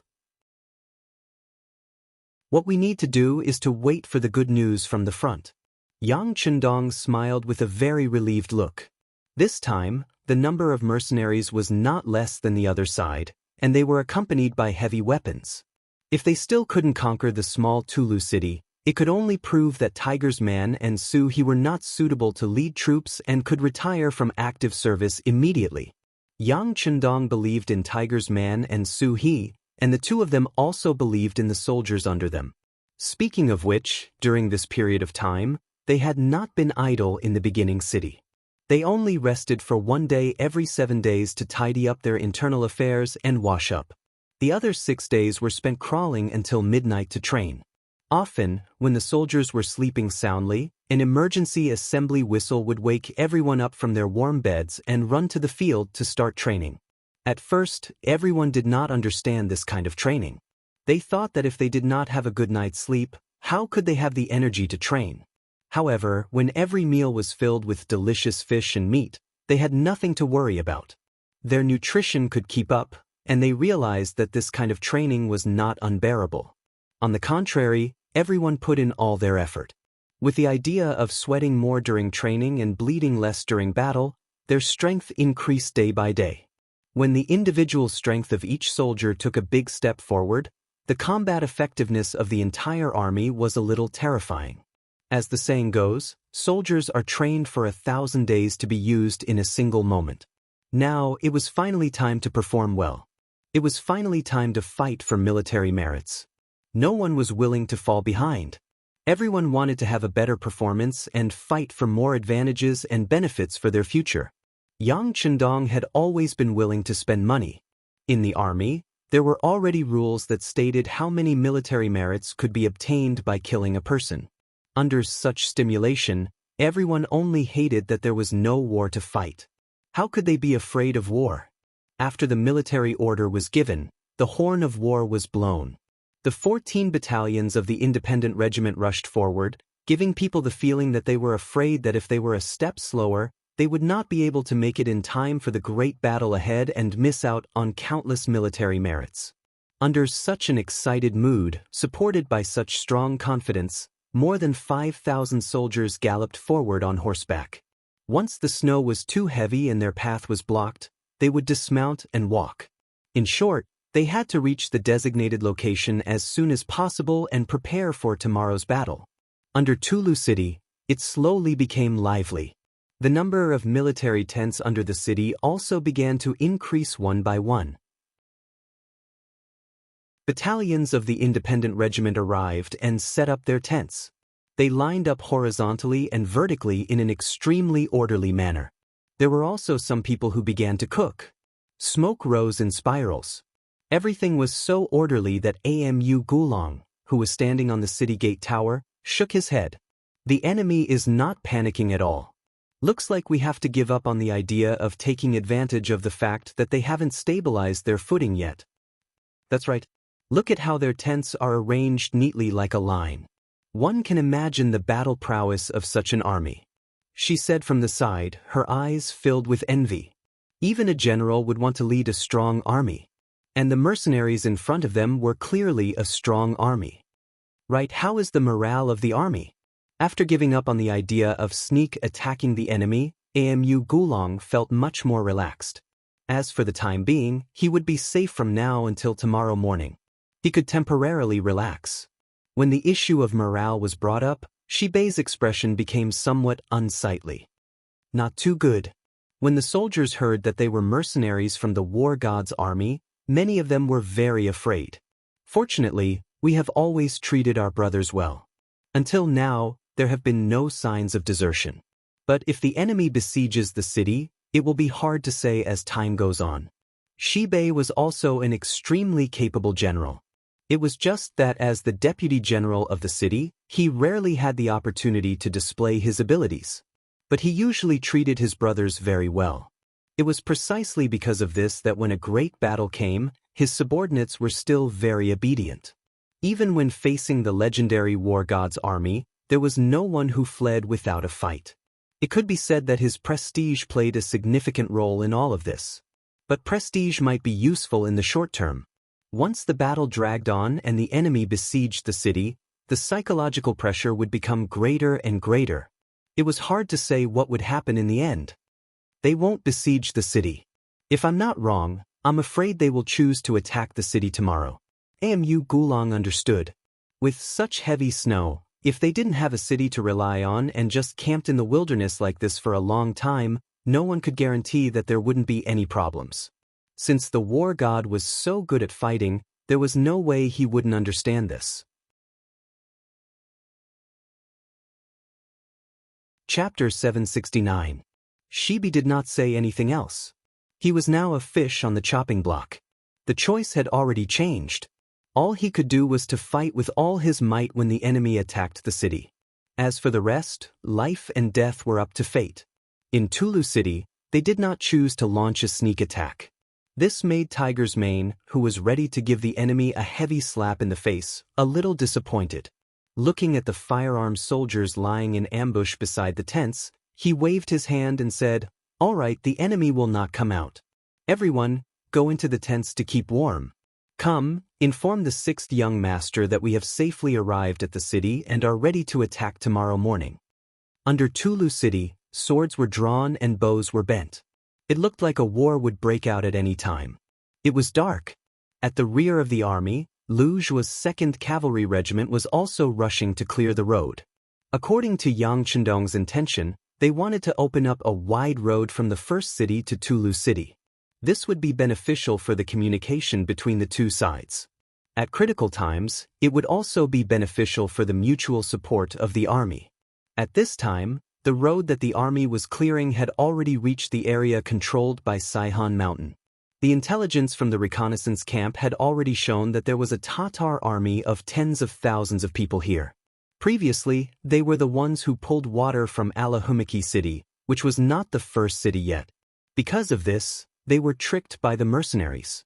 But for some reason, since the establishment of the first city, they had not made any military movements. They seemed to be very tolerant. A dog that bites does not bark. This was an old saying among the people. When completing this mission, Yang Chendong had told Lu Zhua that they must not be careless and give the enemy a chance to attack them. Therefore, when they arrived at this area, the 2nd Cavalry Regiment's vigilance was raised a lot. The original sentries were also spread out for 2 miles to ensure that no matter if the enemy approached, they would be able to detect them early and make timely preparations. Inform the 3 new regiments that it is getting dark. Prepare to set up military tents. Inform the cooks in each battalion to prepare for dinner. Lu Zhua rode on his warhorse and looked at the 6,000 new recruits who were waving their shovels and brooms as he gave the order. The performance of these 6,000 recruits was pretty good. At least they didn't seem to be slacking off. Speaking of which, to be able to join the army at this time, which one of them wasn't working hard? After all, there were still 7,000 captives from the battle with Agador. In terms of combat power, they were much stronger than the new recruits.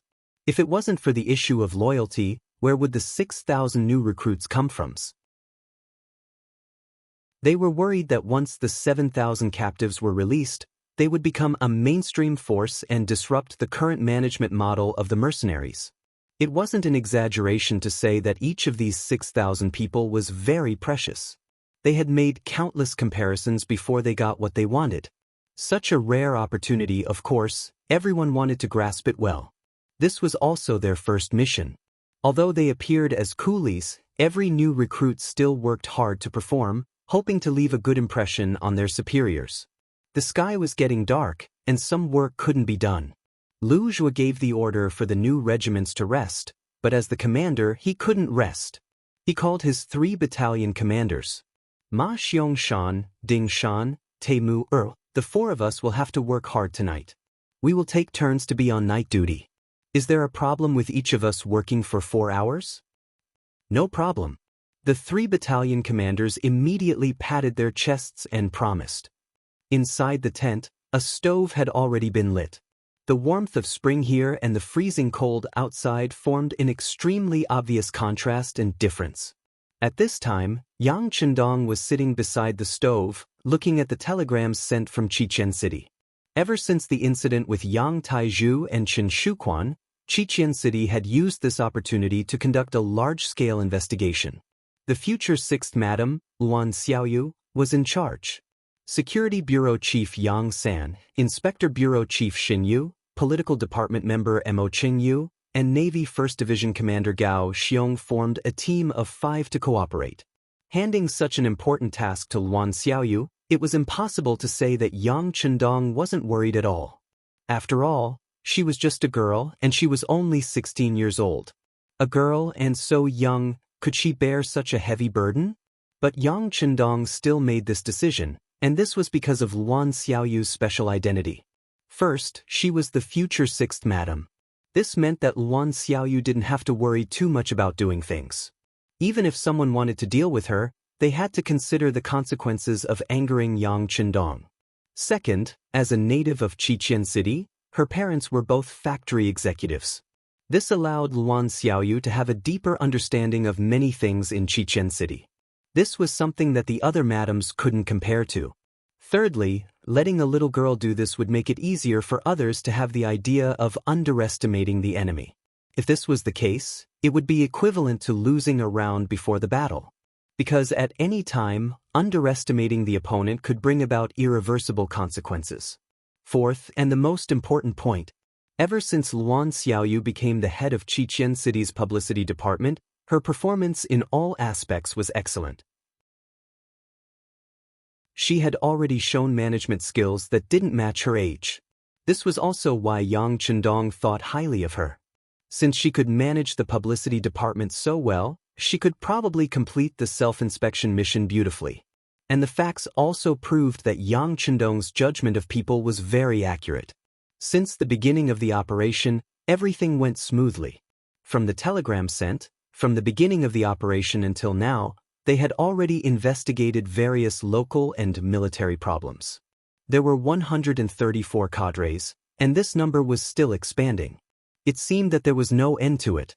Among these cadres, some had been arrested for corruption, some had abused their power for personal gain, and some had even used their power to abuse their power. For example, they had coerced other women to serve them, and then they would get a good job in exchange for sleeping with them, and so on. Needless to say, as a woman, Luan Xiaoyu was naturally very angry about this. As long as there was such a leader, once they fell into his hands, he wouldn't even bat an eyelid when arresting people. Sigh. Gently putting down the telegram in his hand, Yang Chendong sighed from his mouth.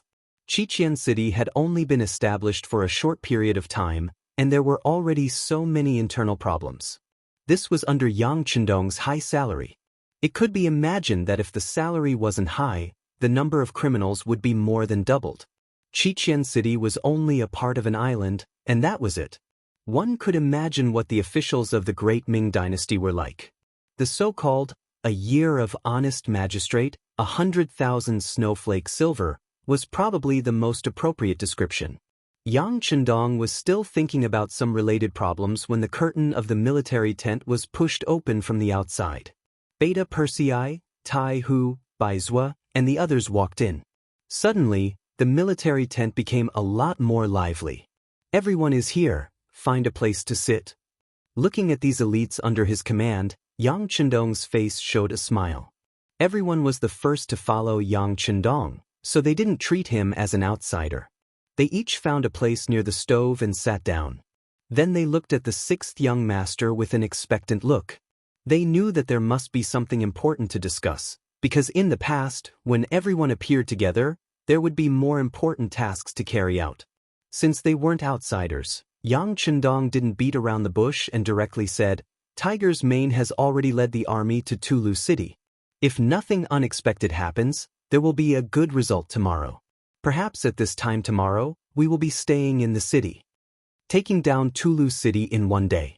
If someone else said this, they might not believe it, but since it came from Yang Chendong, Tai Hu and the others had no reason to doubt it. Their 6th young master was like this. Once he said something, he would always be able to quickly fulfill it. Yang Chendong had never thought that taking down Tulu City would be difficult. The difficult part was that he would have to enter the capital of Baiming. Although he had the powerful trump card of Daikra, he shouldn't be afraid of any danger. This Daikra was very mysterious and could make him disappear into thin air, just in case. But in the end he was still a man, not a god. What if he was caught off guard, for example, when he was sleeping at night and his head was cut off? Even if he had Daikra, he wouldn't be able to change the outcome of his death. Although Yang Chendong's perception of danger had reached a whole new level due to the existence of the qi in his heart, and it should have been very difficult for anyone to kill him. However, there was always a chance, and Yang Chendong didn't want to gamble. This was also why he had asked Yang Heir to call Tai Hu and Baizhua over. After taking down Tulu City, I plan to celebrate the new year in the capital of Baiming. There are some things that have to be resolved. Now, I want you to accompany me to the capital. How about it? Are there any difficulties? Yang Chendong still looked at Tai Hu and Baizhua with a smile. Although he said that he was asking, he was actually informing them. Not many people knew that Yang Chendong was going to Baiming to celebrate the new year. For example, in the first city, only Yumian knew. Tiger's Mane and Beta Persei already knew. Therefore, when they heard this news, Tai Hu and Baizhua were stunned. It was precisely because they had followed Yang Chendong for a long time that they knew better than anyone else what kind of attitude Baiming had towards the sixth young master. In a sense, Yang Chendong would be the person who would overthrow the great Ming dynasty. This could already be seen from the various signs he had shown. And for such a person, there were probably many people in Baiming and southern Ming who wanted him dead. One could imagine the danger of entering Baiming at this time. As subordinates, whether it was Tai Hu or Baizhua, if they had a choice, they all hoped that Yang Chendong would give up on this decision. However, they knew that since the sixth young master had spoken to them so formally, he had already made his decision. What they needed to consider now was not dissuasion, but whether they could ensure the safety of the sixth young master. Chapter 770. No one knew what the current state of the Baiming imperial court was and what their attitude towards Yang Chendong was. Tai Hu and Baizhua could not influence those people at all. All they could do was try their best to protect the sixth young master's safety. After about 7 or 8 seconds of silence, Tai Hu and Baizhua stood up and gave a very standard military salute to Yang Chendong. Sixth young master, we will do our best. Unless we die, we will not let anyone threaten your safety. Good. I understand what you mean. Yang Chendong's smile became wider. This was the result he wanted. As the saying goes, one must always be on guard against people. This time, he went to Baiming's capital with no intention to kill anyone. However, if someone wanted to assassinate him, then sorry, he would have to take some heads and tell the world that the murderer would be killed. The camp of the 2nd Cavalry Regiment had been built. The soldiers of the 3 new regiments had finished clearing the snow. After eating, they quickly went to rest after a day of hard work. Outside the tent, there were only some soldiers of the 2nd Regiment patrolling with torches. Everything looked so tranquil and peaceful. However, a very dangerous aura was sweeping over from the southwest direction. The Tatar cavalry on Saihan Mountain had finally decided to make a move. Mazum was the leader of the Tatar cavalry on Saihan Mountain. When Tatar was glorious, he became a member of the great Khan Tuachuobua's army. He revealed his ability in constant battles and finally became the commander of tens of thousands of troops. Later, Yeshen and Agador conspired to deal with Tuachuobua. Although they did not succeed in the end, the glorious Tatar army fell from prosperity to decline because of this. Mazum led his army back to Saihan Mountain. While accumulating strength, he waited for the great Khan Tuachuobua's summons. However, it seemed that his luck wasn't that good. First, the team he sent to fetch water was robbed by the mercenaries, causing him to be furious. Then he received news that Agador's 50,000 cavalrymen were defeated. This made him, who originally wanted to teach the first city a lesson, suppress the anger in his heart and wait for another opportunity. He originally thought that even if the opportunity appeared, it would have to wait until spring next year. They never thought that in this season of snow, the mercenaries would suddenly make a move. They actually wanted to attack the city of Nataru. Moreover, the scouts sent news that the front and middle of the mercenaries had already passed by the side of Saihan Mountain. Now, what appeared in front of them was the rear of the mercenaries. Nataru City was his ally and everyone listened to Audiobook's orders. However, facing the main army of the mercenaries' main army, Mazam was not confident that he could severely injure them and force them to retreat. He could only watch them pass by him. Until the rear army arrived, he saw hope. Your mercenaries are powerful. They can even defeat the main Tatar army led by Agador. I can't afford to offend them. However, how powerful could your rear army be? Especially when the information from the scouts indicated that there were still 6,000 new recruits in this 8,000-strong mercenary army, Mazam was even more certain that his opportunity had arrived. With the same number of troops, the gap between the recruits and the veterans was very big. It wouldn't be an exaggeration to say that on the battlefield, in a chaotic battle, even 5 rookies might not be a match for 1 veteran. This was because they lacked combat experience and didn't know what to do in order to survive better and better. Therefore, under normal circumstances, no matter how many recruits there were, it was difficult for the veterans to pay attention to them. But now, there were only 2,000 veteran mercenaries and 6,000 new recruits. This gave Mazam hope. He called over his most valued general, Boris, and decided to give him 5,000 cavalrymen to launch a surprise attack on the rear of the mercenaries at the foot of the mountain and cut off their escape route. Not only would he be able to take revenge for the water, but it was also equivalent to giving his ally, Amu Gulong, another form of support. After Bila received the order, he immediately gathered 5,000 cavalry and left the city after eating an early dinner. When the sky was completely dark, he was already less than 10 li away from the rear army of the mercenaries. Damn this weather! Looking up at the sky, Bila found that snowflakes had started to fall again. He couldn't help but curse. If it was summer, he would be able to reach the front of the enemy with a few charges. Then he would charge into the enemy's camp and cut off the enemy's head. But now, in such bad weather, the heavy snow had submerged the hooves of the warhorses. How difficult would it be to charge? Pass down the order. Everyone dismount and lead the horses forward. Maintain the strength of the warhorses to the greatest extent and slowly advance forward. Helpless, Bila had no choice but to make such a decision. He threw away the warhorses that had the most advantage. This was originally a helpless matter. Giving up the advantage and engaging in close combat with the enemy. Fortunately, they couldn't ride the warhorses, and the mercenaries were the same. The heavens were very fair and gave everyone the same environment. This way, Bila was still very confident. The snow seemed to be getting heavier and heavier. It seemed like the light snow was about to turn into a heavy snow. Bora and his 5,000 cavalrymen were walking on the snowy ground. From time to time, they would hear the sound of soldiers falling into piles of snow, unable to extricate themselves and calling for help. The army moved slowly. After all, they were on the grasslands and were already used to such bad weather. Therefore, apart from being slower, they were still able to approach the rear army of the mercenaries step by step. After walking for 4 hours, they finally arrived at a place 2 li away from the camp. Due to the heavy snow, the vision of the scouts of the second group was greatly obstructed. Bila's luck wasn't bad. He was able to reach this place without being discovered. However, their luck came to an end. It was impossible for 5,000 cavalrymen to completely fool the enemy. Therefore, their appearance was still discovered by the scouts. Then, a white light suddenly soared into the sky and streaked across the top of Bila's army of 5,000. Flare.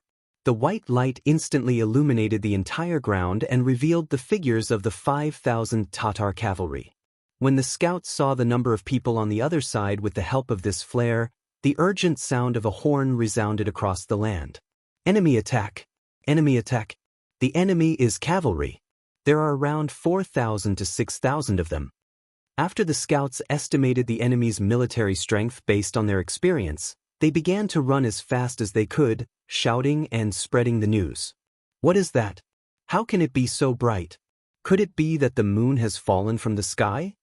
The Tatar army that had been alarmed by the flares began to discuss among themselves. They had never seen or even heard of a flare before. At this moment, many of them were trembling in fear. Bila was also shocked by the flare. However, as the main commander, he knew that now wasn't the time to discuss this. How to stabilize the morale of the army and obtain victory was the most urgent matter. All soldiers listen to my order. Charge with me. The enemy only has 2,000 veterans and 6,000 recruits. We launched a surprise attack. They are no match for us. Bila used an extremely bewitching voice to speak. Then he used his actions as an example and led his horse to charge forward. If Bila could abandon his horse and charge forward with the 5,000 Tatar soldiers, it would be possible for them to launch a surprise attack over a distance of 2 li. They might even be able to obtain victory. However, the grassland warriors trusted their horses too much. They didn't know what kind of consequences such an action would bring. The flare shot into the sky. This scene was clearly seen by the commander of the 2nd Battalion, Dingshan, who was on night watch. His expression immediately became serious. He said to the soldiers beside him, "It's an enemy attack. Blow the whistle immediately. Everyone gather." Beep, beep, beep, beep, beep, beep. The hurried whistle sounded and spread throughout the entire camp. Out of conditioned reflex, all the soldiers who were still sleeping when they heard the whistle immediately reacted. They got dressed and got up. They took the weapons piled in their tents and rushed out of the camp to gather their troops. The 6,000 new recruits also rushed out of their tents one by one. However, many of the soldiers were still in a sleepy state. There were even some who showed dissatisfaction. During the day, they worked hard to sweep the snow. At night, they still had to conduct an emergency training. Would they still have the strength to work during the day? The soldiers who had such thoughts were not the only one. They all had dissatisfaction on their faces. However, when they saw the commander of the 2nd Cavalry Regiment, Lu Zhua, walk in front of their troops, everyone's expression became serious. They were very clear that if they wanted to gain a foothold in the mercenary army, every performance was very important. They couldn't let the commanders see their lazy side. "Soldiers, we have encountered an enemy attack. The enemy is less than 2 miles away from us. Now, everyone, please pick up the weapons in your hands and fight together with the soldiers of the 2nd Regiment. Please remember, this is not a training exercise. This is a real battle." After giving a salute, Lu Zhua gave a few instructions to the new regiment commander. Then he strode towards another new regiment. Wow! At this moment, the entire new regiment was like a boiling pot. They thought that it would be like the previous training. They didn't expect that everything was real. Were they going to participate in the battle? When they thought of their families and brothers and sisters who had been waiting for them to make military contributions in the beginning city, all the soldiers' eyes lit up. Batu was also in this new regiment. Originally, he was also a part of the people who had complaints in his heart. However, now he didn't have any complaints. There were only sparkling eyes and some were eager to give it a try.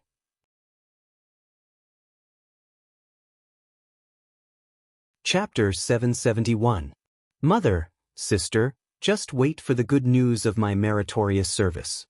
Batu encouraged himself in his heart and made up his mind. Then, his right hand gripped his saber even tighter. Very quickly, the recruits of the 3 regiments knew that this was not a drill, but a real battle. The 6,000 soldiers suppressed the excitement in their hearts and turned it into motivation. Each and every one of them widened their eyes and clenched their fists. They couldn't wait for the enemy to appear in front of them and let them kill to their heart's content. Recruit 1st Regiment, come with me to get your bows and arrows. Starting from the 1st Company of the 1st Battalion, come with me. The commander's voice sounded in the silent night. Squads of soldiers followed the voice and followed the shadow to the carriage behind them. They were in charge of escorting the supplies. Not only did they have all the necessities like bows and arrows, but they also had a lot of them. The 3 new regiments began to move. Lu Zhua also walked to the side of his 3 battalion commanders. You guys go and prepare. We have already cleared a piece of the snow nearby and it's just enough for the cavalry to spread out. In a while, when the enemy is suppressed by the bows and arrows, you guys have to rush out when you hear the call to charge. Remember, the 6,000 recruits are watching you. Don't smear the reputation of our reinforced 2nd Regiment. Hearing Liu Zhuo's instructions, the 3 battalion commanders said in unison, "Commander, don't worry. Just wait and see our performance." From the moment they received the news of the enemy's attack to the time they prepared for battle, Liu Zhuo and his 3 battalion commanders didn't show any signs of panic. Everything was just as Yang Qindong had said. They had to maintain a fighting spirit at all times. Only then could they face the battle calmly and without panic. The mercenary camp was ready to face the enemy. Not far away, after a quarter of an hour, Bai La finally appeared with his 5,000 cavalrymen. If they had abandoned their horses, they would have saved more than half of the time. This way, the mercenaries wouldn't have time to gather and prepare. Unfortunately, Bai La missed the golden opportunity to attack. Now that he appeared, he had already become a live target. The reinforced 2nd Cavalry Regiment didn't have any firearms and couldn't kill enemies from a distance. However, each of them had a strong bow and 50 arrows, which gave them great confidence. Bala finally appeared and saw the mercenary tents in the distance. But what puzzled him was that the surrounding area was obviously pitch black, and there wasn't even a single torch. It gave people the feeling that it was as silent as a dead camp. The scene in front of Bella gave her a bad feeling. However, since she had already rushed here, she had no choice but to release the arrow. He could even feel that there were pairs of eyes staring at him from the darkness, but he still gave the order for the entire army to charge. "Everyone, abandon your horses and charge forward as infantry. It's time to defeat the mercenaries and spread the fame of our Tatar cavalry. Let's kill them together." Holding his saber high in the air and a small wooden round shield in his left hand, Bora gave the order for the army to charge. "Kill!" Under the command of their commander, the 5,000 Tatar soldiers roared and charged forward like a tide. In the darkness, the black color was like water, giving off a majestic and boundless aura. The mercenary tents were dark and silent. Under Liu Zhuo's command, all the torches were extinguished. After waiting for a few minutes, everyone's vision returned to normal and they could clearly see the enemies in the distance. When they saw that there were so many enemies that it was as if there was no end to them, many of the recruits began to break out in cold sweat from their foreheads, bodies, and palms.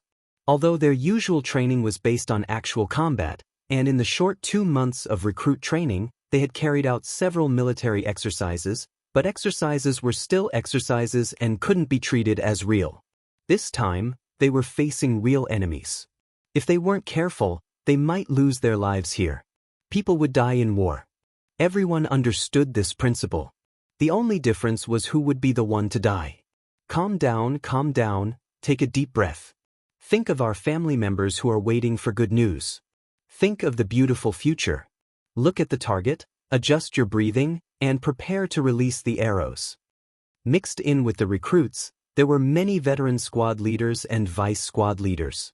They felt the changes in the recruits and constantly spoke words of encouragement. Voices sounded one after another, causing the originally nervous and restless recruit camp to become much quieter. At this time, the Tatar soldiers had already rushed to a position 80 meters in front of the camp. They had already entered the range of the bows and arrows. "Release the arrows!" A loud shout suddenly sounded. It was the voice of the 1st Regiment leader of the recruits. The 2nd Regiment leader and the 3rd Regiment leader of the recruits responded in unison.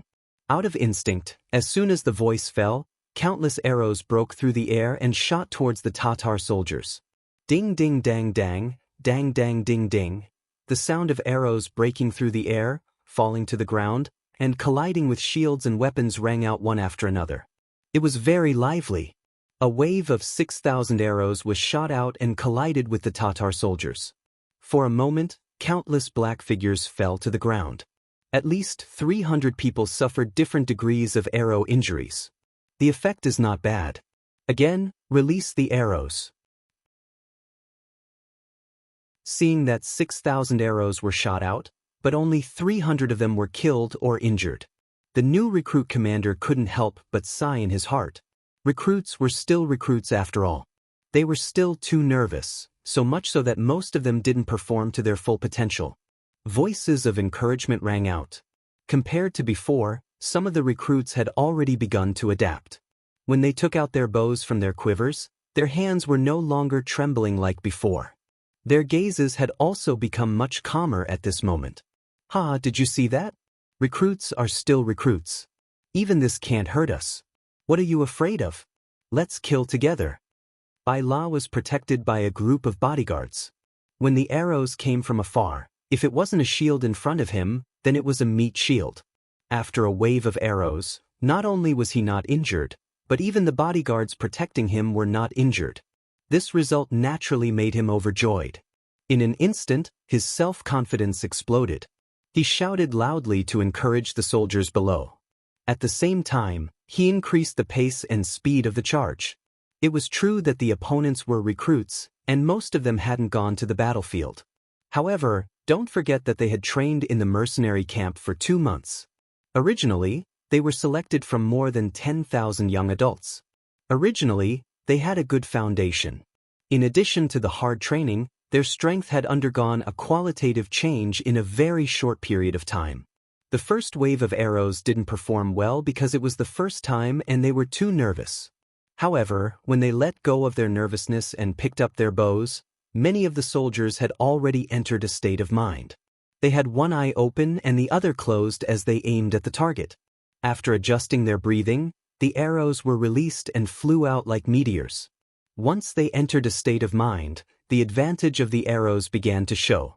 Even if only 1/6 of the 6,000 soldiers hit the target, the result was still very frightening. When the arrows fell into the Tatar army, the result was that more and more soldiers were hit by the arrows and fell on the path of the charge.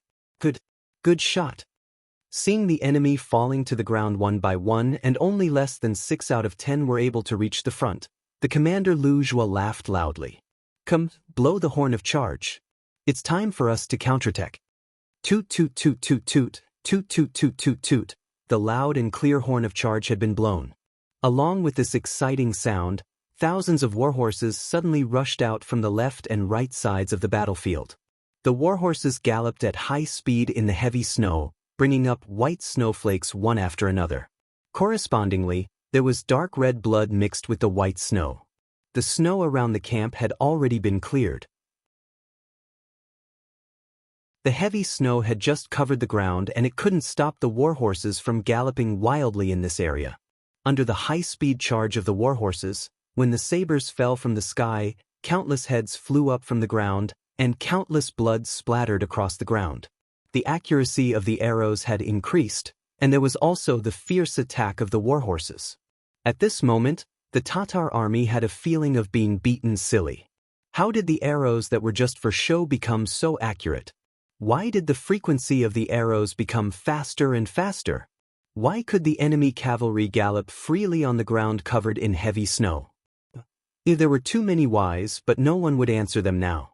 There were only the screams and cries of their companions for help. "General, let's retreat. We have already lost 40% of our combat strength. If we don't retreat now, I'm afraid we won't be able to retreat." Seeing more and more of his companions being killed on the ground and the number of soldiers around him decreasing, a Chiliarch ran to Bai La's side and complained tearfully. Bai La still had a trace of unwillingness. He hadn't really fought with the enemy's recruits yet. He believed that if they could engage in close combat, their advantage would be obvious. This was also the main reason why he dared to bring 5,000 soldiers to fight against the 8,000 mercenaries. However, the situation on the battlefield didn't allow him to do so. Because if the battle continued, he was afraid that it would be like what the Chiliarch said. He would have no chance of escaping. At that time, even if he severely injured the mercenaries, what could he do?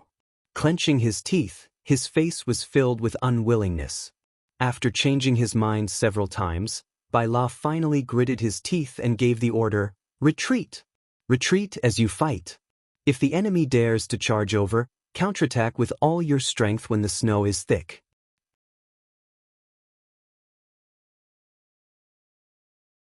Chapter 772. The Tatar army retreated. They came like the tide and left like the ebbing tide. Seeing this, the 6,000 recruits cheered in excitement. Then, someone shouted, "Kill!" Then, the 6,000 soldiers chased after the retreating Tatar army.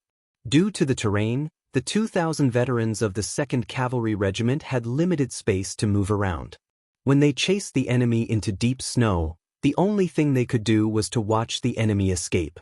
At the very least, they could only fire a few more arrows. However, the new soldiers who relied on their legs didn't care about this.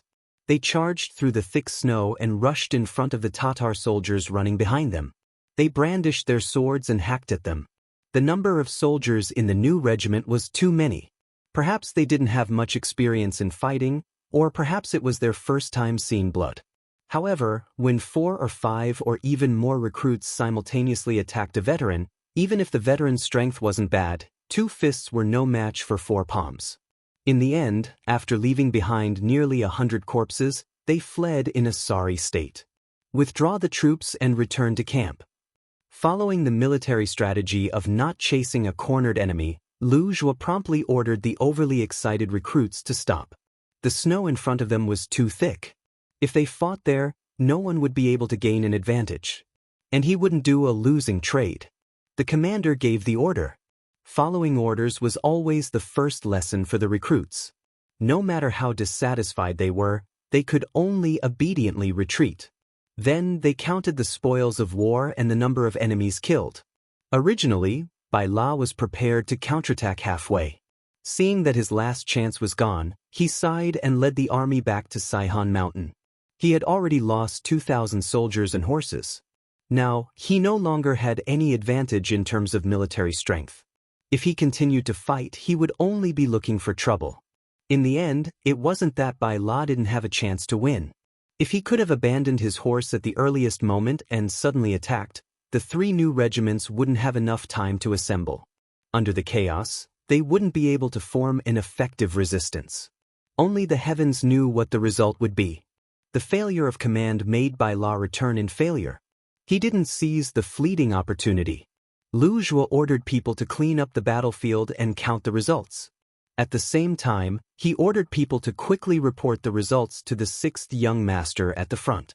In the warm tent, Yang Chendong, who was sitting beside the stove, already knew the news of the Tatar army on Saihan Mountain. However, he didn't care much. He was still very confident in Lu Zhuo's 2nd Cavalry Regiment. As for the 3 new regiments, they might suffer some losses in this battle, but how could this not be a training exercise? It was not a bad thing to let them feel the true atmosphere of war and to let them know the cruelty of war.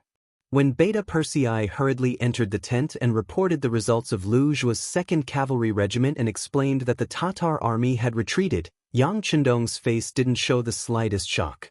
It was as if all of this was expected and normal. In contrast, Beta Persei's reaction was not as calm as Yang Chendong's. Seeing that he didn't speak, Beta Persei said, "Young master, this Tatar army on Saihan Mountain is really wretched. We haven't even gone to find trouble with them, but they have already set their sights on us. Young master, please grant me permission. I'm willing to make a trip to the 2nd Regiment. Together with Regiment Commander Lu Zhuo, we'll kill our way up Saihan Mountain and pull out this malignant tumor beside us." Yang Heir was a little angry. Of course, he also wanted to make a contribution. Although he was a servant of the Yang family and should be by Yang Chendong's side, he didn't want to miss the opportunity to perform well on the battlefield. No need. Yang Chendong shook his head and said indifferently, "They won't be able to do anything. Let them stay there for now. When the time is right, we will naturally clean up these bugs." It was freezing cold outside, and it was snowing heavily. It would be extremely difficult to rush up Saihan Mountain at this moment. There was no need to spend so much effort to deal with an enemy that couldn't threaten their safety at all. In the end, Saihan Mountain was not the target of this military attack. Taking down Tulu City and opening up the passage from the first city to Baiming was the first thing to do. With Yang Chendong's personality, once he set a goal, he would definitely achieve it. Everything else had to give way to him. Since Yang Chendong said that there was no need, Beta Persei knew that it was meaningless to fight for it. He nodded and said, "Young master, Tiger Man sent a message saying that they are ready to attack the city tomorrow. Do you have any other orders? Just follow the plan. I don't have any special orders. Yang Chendong shook his head again. Before leaving, he had talked to Tiger Man about what to do. This person had been with him for a long time and knew best in his heart what to do. Tiger Man really knew what Yang Chendong was thinking. If it weren't for the special geographical location of Tulu City, with just the 10,000 Tatar army, they wouldn't be able to withstand the pressure of the army. What Yang Chendong wanted was a safe passage. That being the case, Tulu City must be taken down. Not only that, but the damage must not be too serious. Otherwise, how could a ruined city house the army and the people? In this world of ice and snow, even if they wanted to rebuild the city, the conditions were not enough. So after setting up the camp, Tiger Man called Su He and the other generals to express his intentions. Tomorrow, when we attack the city, we will try to deal with the enemy outside the city. Even if we kill our way into the city, as long as they are not rebels, don't kill them easily. We have to try our best to maintain the good nature of Tulu City. What we need is a city where people can live and garrison. This is the sixth young master's intention. Does everyone understand? When they heard that it was Yang Chendong's intention, the expressions of the officers, who had not taken it seriously, immediately became serious. They all nodded, indicating that they would abide by the military order and try their best not to destroy the city and not to kill indiscriminately in the city. In the camp, the 10,000 mercenaries had a good night's rest. When the sun rose the next morning, smoke rose in spirals. From afar, it looked like fog, like a paradise on earth. On the walls of Tulu City, Amu Gulong looked at all this and sighed. What will come will come. Since that's the case, let me go out of the city and see how powerful they are. General, be careful. Deputy General Shibi wanted to persuade him to defend the city with him, but when he thought about how cavalry could only be effective on the open ground, he suppressed the words in his heart. It's fine. People will die eventually. For a general, dying on the battlefield is a blessing, isn't it? Laughing, Amu Gulong put on the armor that his personal guards had given him, mounted his warhorse, and led his 5,000 men out of the city. Below Tulu, both sides had already gotten into formation. From a distance, they looked neat and orderly, their warhorses standing straight. They were like two colossi standing in the middle of the world. The snow had stopped falling in the early morning. For this battle, both sides had sent out soldiers to clean up the ground to ensure that the cavalry could exert their greatest advantage. The cleared ground in the middle of the battlefield was undoubtedly going to be the final battleground for both sides. Tiger's man, Su He, and the others were also mounted on their horses. They looked at the 5,000 Tatar cavalrymen opposite them, and an aura of death seemed to wash over them. This Amu Gulong is also an expert in commanding an army. It's a pity that such a person would become an enemy. Tiger's man looked at all this and said with emotion. Su He understood Tiger's man's meaning and also saw that he wanted to accept this good general. Because of this, he shook his head and said, "It's useless, Tiger's man. This Amu Gulong is deeply indebted to the great Khan of Tuachuobuhua. He will never surrender. Yes, if he doesn't surrender, then he can only die." Tiger's man also knew that in the face of Su He's persuasion, the other side had no intention of talking at all. This was enough to explain everything. If that was the case, then they would just fight. If they couldn't be friends, then they could only be enemies. At this time, Amu Gulong was also sweeping his eyes over the mercenaries opposite him. When he saw that the other side's army was also neat and orderly, and when he looked at them from afar, a wave of austere aura rushed over. He couldn't help but sigh. Mercenaries were indeed mercenaries. Just from the formation alone, many grassland cavalrymen could only achieve this much. Good formation and strong aura doesn't mean that you have powerful battle strength. Come, everyone get ready. Today we will break the myth of the invincible war god. Everyone listen to my orders, follow this general, charge. Amu Gulong was still holding a 2-meter-long sword in his hand. With a loud shout, he waved his sword forward. The warhorse under him seemed to understand his words and was the first to leave the group and charge forward. The Tatar cavalrymen moved like thunder. Under the city walls of Tulu, they formed a fan and charged towards the mercenaries.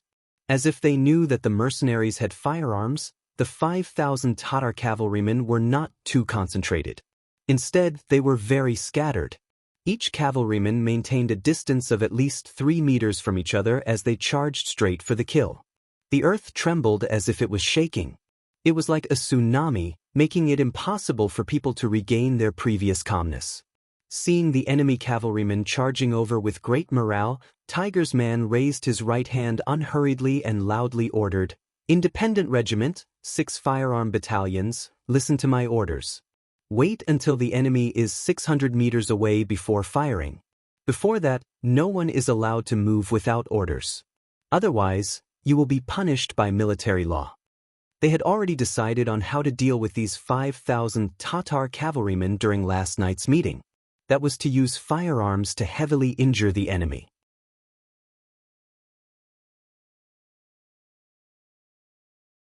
Chapter 773. Although it wasn't difficult for the Independent Regiment and the Tatar Cavalry Regiment to deal with 5,000 Tatar cavalry, Tiger's man still made the decision to use firearms to defeat the enemy. He quoted Yang Chendong's words, "Since we can pay a smaller price, there is no need to make the soldiers suffer." Su He and Xian Honghai naturally agreed with this decision. However, they weren't without worries. For example, the effective range of the Type 81 rifle was around 800 meters, and the best shooting range was between 200 to 600 meters. If the enemy was allowed to reach this distance, wouldn't the army fall into chaos? After all, if one side's morale was high and the other side didn't move, it would be a test of the people's will. If things went wrong, the army's morale might collapse. If that happened, the enemy would take advantage of the situation and kill them. The result would be unimaginable. Tiger's man only smiled at this concern. "You must have confidence in our soldiers. Speaking of which, isn't this a test? If they can't even withstand this little test, then they don't deserve to be a part of the mercenary army. They can't be called elites." Tiger's man made the final decision under his insistence. Now that the enemy was getting closer and closer, whether it was Su He or Xin Honghai, they all showed a trace of worry on their faces. They even observed the reactions and emotions of the surrounding soldiers more than once, afraid that some of them would be frightened by the aura and turn around to escape. The enemy was charging with full force and killing intent, but they had to stay in place and wait. This was indeed a test. Especially when the enemy was getting closer and closer, the neighing of the warhorses became clearer and clearer. Many of the warriors who were waiting on the spot revealed anxious expressions. Some of the warhorses even began to snort uneasily, lightly lifting their hooves and pacing around on the spot. Perhaps these warhorses were reminding their masters that it was time for them to charge as well?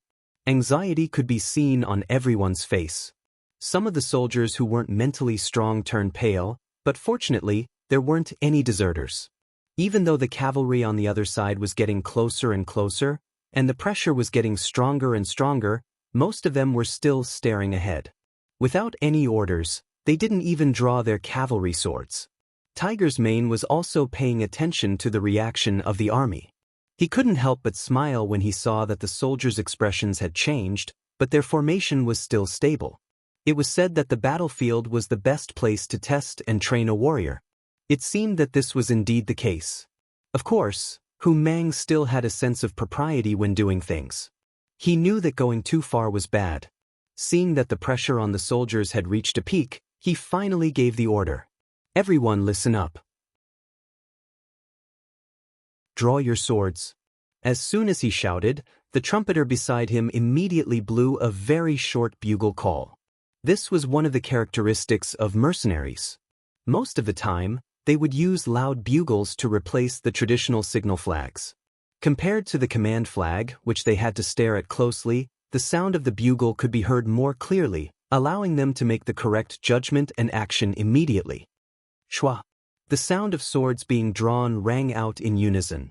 Thousands of cavalry did the same action in unison, giving off a very imposing feeling. Just this one action instantly lifted the spirits of the soldiers who were originally in low spirits. At this moment, the Tatar cavalry on the other side was already 800 meters away, and they were still charging forward. Amu Gulong, who was charging in the middle of the troops, was flushed red with excitement. He originally thought that he would definitely lose this battle because he didn't have enough troops. In fact, he came this time with the mentality of facing death with equanimity. The only difference was that he wanted to see how many enemies he could kill in the end. However, he never thought that the mercenaries would be so careless and allow him to bring his troops closer. Could it be that the commander of the enemy didn't know that in order for the cavalry to display their strength, they had to constantly charge and increase their speed, relying on the advantage of speed to increase the power of their swords? Amu Gulong cursed the idiocy of the enemy commander in his heart. He became more and more excited as he saw the hope of victory. He believed that as long as he charged forward, once he entered the camp of the mercenaries, even if the enemy had guns, they wouldn't be able to do anything to him. Perhaps he would really become the first grassland army to defeat the mercenaries. Amu Gulong was very happy, and the cavalry following him were also very excited. They urged their horses to charge forward with all their might, increasing their speed to the maximum. They wanted to charge into the camp of the unprepared mercenaries, and then inflict heavy damage to them to obtain the final victory. Their speed was increased to the maximum, and the distance of 200 meters was covered in a flash. When the distance between the two sides reached 600 meters, Tiger's man's eyes narrowed, and he loudly gave the order to open fire. The sound of the bugle call to open fire broke the silence of the battlefield once again. The 6 battalions of independent soldiers holding the Type 81 rifles rode on their horses, holding their guns. They had already adjusted their breathing, and even aimed at the enemy. Their right index finger moved, and the scene of 10,000 guns being fired at the same time appeared. Bang bang bang bang, the sound of gunfire was loud, and the golden bullets flew toward the Tatar cavalry.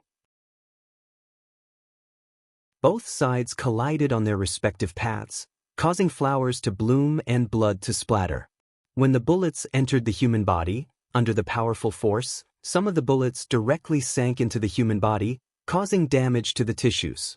Some of the bullets simply rushed out and entered the body of the second cavalryman behind, causing continuous damage. The sudden sound of gunfire had already made Amu Gulong cry out in his heart. However, he didn't know much about the new continuous fire guns, so he thought that the mercenaries opposite him were like the great Ming Dynasty's Divine Arms Battalion, and that their guns could only shoot up to 100 meters away.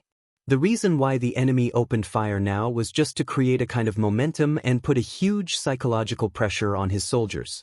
It was precisely because he didn't think much of it that when he heard the gunfire, Amu Gulong immediately shouted to the cavalrymen beside him, "Everyone, don't panic. Their guns can't shoot that far. They are just trying to scare." Before he could finish his sentence, or rather, he was only halfway through when the scene in front of him shocked him. He realized that many of his soldiers had fallen off their horses at this moment. Although some of them didn't fall off their horses, their bodies were already covered in blood, and more blood was flowing out. In the end, they lay on their horses, fainting from excessive blood loss or dying from blood loss. Open fire! Tiger's man was relieved when he saw that the first wave of enemies from afar had suffered countless casualties. At this time, if he led the army to counterattack, victory was already in his grasp. However, since he still had cannons in his hands, he naturally had to make good use of them. The 6th young master had said that wasting resources was an extremely shameful thing. A new military order was issued, and the loud bugle sounded again. The 2 100mm sniper cannons at the rear that could shoot thousands of meters away were immediately loaded with shells. 2 seconds later, they flew out of the barrels and landed at the coordinates that had been adjusted long ago. Boom, boom. 2 deafening sounds that could even shatter one's eardrums rang out and landed in the central area of the Tatar cavalrymen. Caught off guard, the cavalrymen in that area were blown off their horses, and they were dizzy from the bombardment. Especially at the place where the shells landed, a few unlucky cavalrymen didn't even have a corpse left. It was as if they had suddenly disappeared from the world. If the gunshots were just an appetizer that greatly hindered the Tatar cavalrymen's forward momentum, Then the sudden appearance of the artillery was like a hammer that heavily smashed people's hearts, causing an unprecedented panic. Below the bugle call, "Charge!" Seeing that the enemy's formation was in chaos, and many cavalrymen were even circling around in place, not knowing where was safe, Tiger's man knew that the opportunity to launch the attack had come. Immediately he shouted loudly. When the loud bugle call resounded in front of the vast land, countless mercenary cavalrymen began to charge forward. They shouted loudly and released the unhappiness in their hearts just now. They waved their sabers and directly rushed towards the Tatar cavalrymen's formation that was already in chaos. At the rear of the Tatar cavalrymen, the two cannons extended in the direction of attack, and the two shells landed here, making the cavalrymen who were walking at the back feel the threat. The two cannons caused at least 100 casualties. The Tatar cavalrymen had never seen such powerful weapons before, so they scattered and fled. They didn't dare to gather together and slowly advance like before. The rear army was in chaos, and the middle army was also in chaos. This bad sign started to spread to the entire battlefield. Without the support of the middle army and the rear army, Amu Gulong, who was in the front army, seemed to have become a lone army. Looking at the less than 500 cavalrymen around him and the countless mercenary cavalrymen rushing toward him, he was like a fugitive who had walked into a dead end. There was no door to heaven. "General, what should we do?" Seeing that the middle of the army and the front of the army had already lost contact, a guard beside Amu Gulong anxiously asked. At this moment, Amu Gulong's face revealed a firm expression. He gritted his teeth and made the final decision of his life. Kill with me, fight with them. At this time, Amu Gulong made the decision to repay the kindness with his life. Based on the care that the Great Khan had given him in the past, he couldn't choose to surrender to the mercenaries like the others. Since that was the case, he could only fight with his life on the line.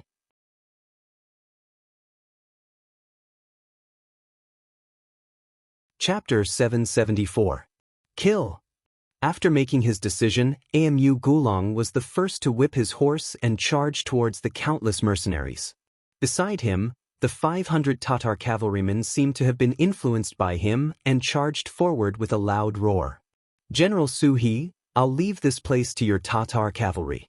Soldiers of the independent regiment, follow me and charge from both sides."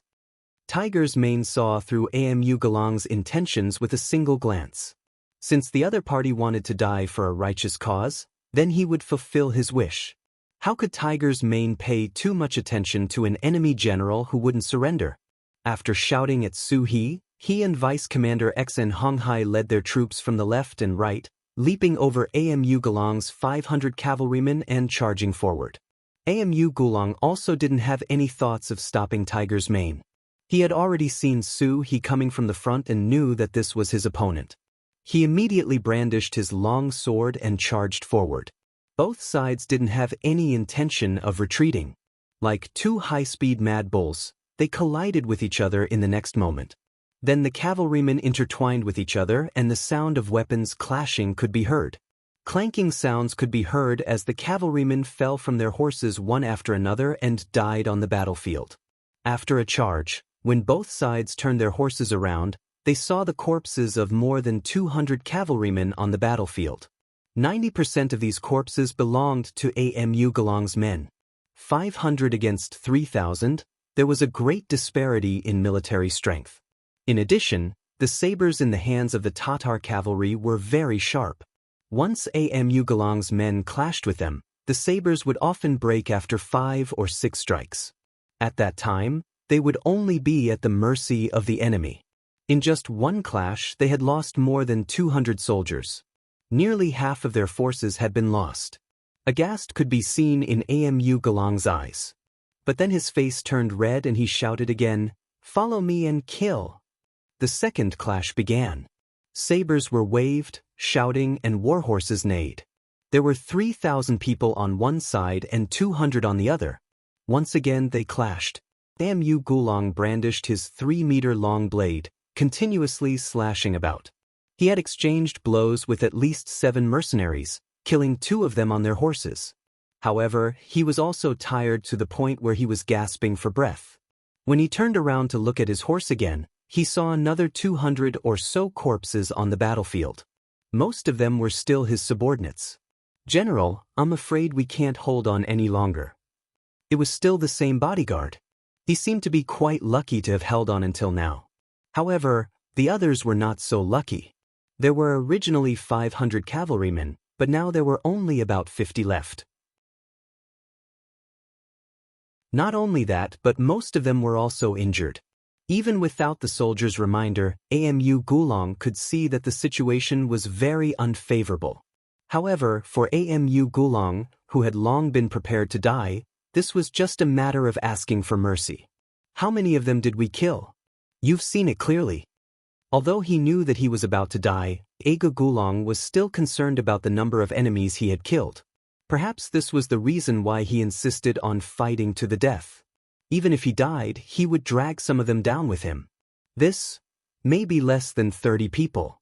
The soldier's eyesight was not bad, but because of this, he saw a little too clearly and said some hurtful words. "Less than 30 people?" Hearing this answer, Amu Gulong's face flashed with a very awkward expression. Of course, this was because his military strength was not as good as the enemy's. However, more than 400 people died, and less than 30 of the enemy's men were killed. This result was still unacceptable to him. He was very sad. Could it be that this was the price he had to pay in exchange for his blood? Were the mercenaries really so powerful? Amu Gulong could be considered a general. At least, his will to fight to the death was not something that some people could compare to. The Tatar cavalry he led could also be considered to be good at fighting. However, when faced with the valiant mercenaries, they were at an absolute disadvantage in terms of numbers and weapons. The outcome of this battle was already set in stone. Su-he originally had the talent of a general. Otherwise, Yang Chendong would not have spent so much effort to recruit him. In addition, the Tatar cavalry he led were the most elite forces in Agu Dorji's hands. Recently, they were equipped with the new sabers. It could be said that they were like a tiger that had grown wings. Moreover, during this period of time, they ate well, and the intensity of their training was several times stronger than before. Their strength was also many times stronger than before. Under such conditions, how could they be defeated? Even if nearly 30 people were killed or injured, this was because Amu Gulong and his soldiers were good at martial arts. Otherwise, the price of nearly 30 people would not have been paid. Amu Gulong's heart was sad, but he did not have time to think too much. On the opposite side, Su-he had once again led the army to kill them. As if he knew that Amu Gulong was not willing to die, he did not even have the intention to persuade him. Kill! Although there were only 50 brothers left, Amu Gulong still did not have the intention to retreat. After a loud shout, he once again waved the 3-meter-long saber and rushed forward.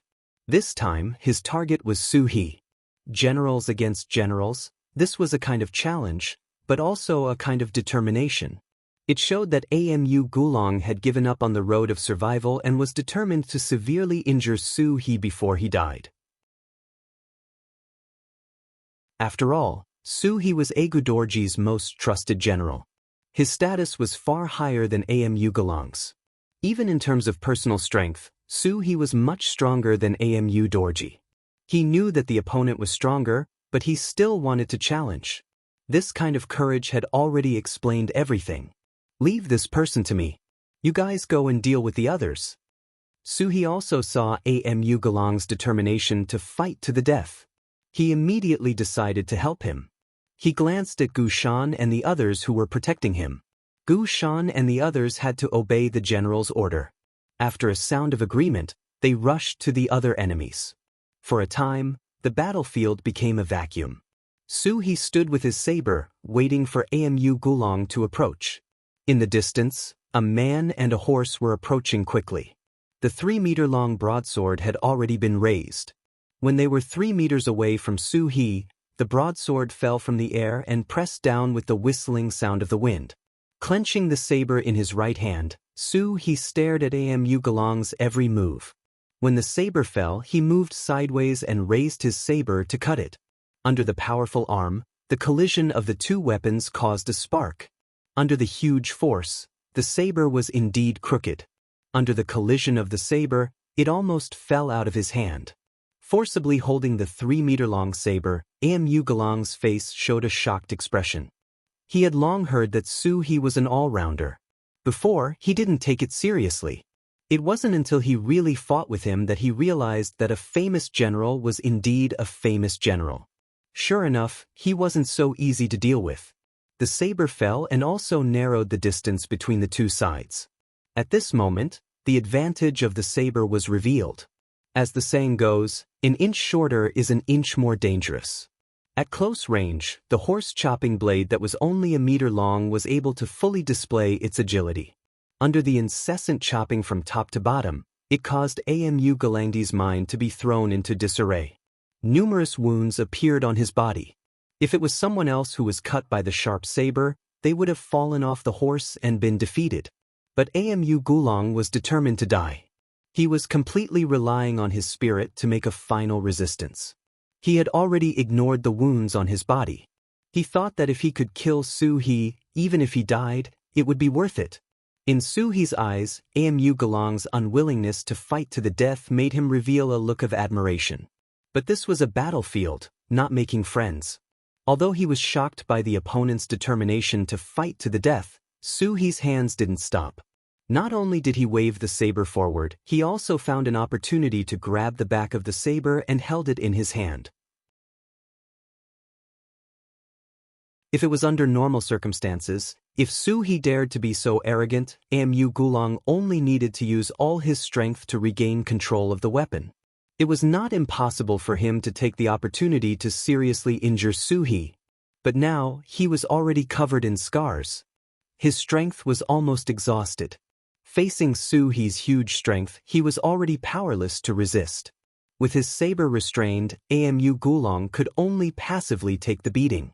After instinctively dodging two sabers, the saber fell on his chest for the third time, penetrating his chest. While blood flowed out, the vitality in Amu Galong's eyes quickly disappeared. With a saber in his chest, Amu Galong's strength was also exhausted at this moment. He glanced at Su He, who was riding on the horse next to him. He wanted to say something, but his mouth couldn't make any sound except for blood foam. With a plop, Su He's left hand loosened the saber, and Amu Galong fell from the horse. Even if he died in battle at that moment, he still opened his eyes wide and looked at the sky. It seemed that he still wanted to say, "Great Khan, I didn't let you down. I fought until the last drop of blood." Amu Galong died in battle. The last 50 cavalrymen left by his side also died under the siege of Gushan and the others. But it was worth mentioning that no matter how Gushan tempted them with words, none of the 50 men surrendered. In the end, they fought until the last drop of blood was shed and died. The attack of the independent regiment led by Tiger's Man was also very smooth. First, they launched a surprise attack with the muskets, which destroyed the enemy's morale and killed nearly 1,000 cavalrymen. Then, the mortars showed their prowess. The chaotic bombardment disrupted the enemy's formation and dealt them a heavy psychological blow. When the independent regiment came, it was like the last straw that broke the camel's back. The Tatar cavalrymen, whose morale had fallen to the bottom, became a turtle in a jar, a fish in a net. Those who surrender can live, those who resist will be killed.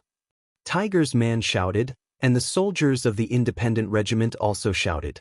During this period, as long as there was resistance, they would swarm up together.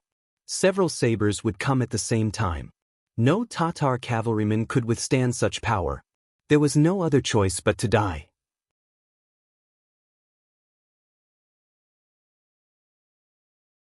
Chapter 775. I Surrender. Seeing that the general situation was about to change, not even knowing whether the main general Amu Galong was alive or dead, facing the impressive momentum of the independent regiment, the Tatar cavalry finally threw down the weapons in their hands, jumped off their war horses, and knelt on the ground. Under the pressure, more and more people chose to surrender. They weren't like Amu Galong, who had received favors from the Great Khan. They joined the army just to make a living. Besides, didn't they see that there were also Tatar cavalry among the mercenaries? Didn't they also surrender?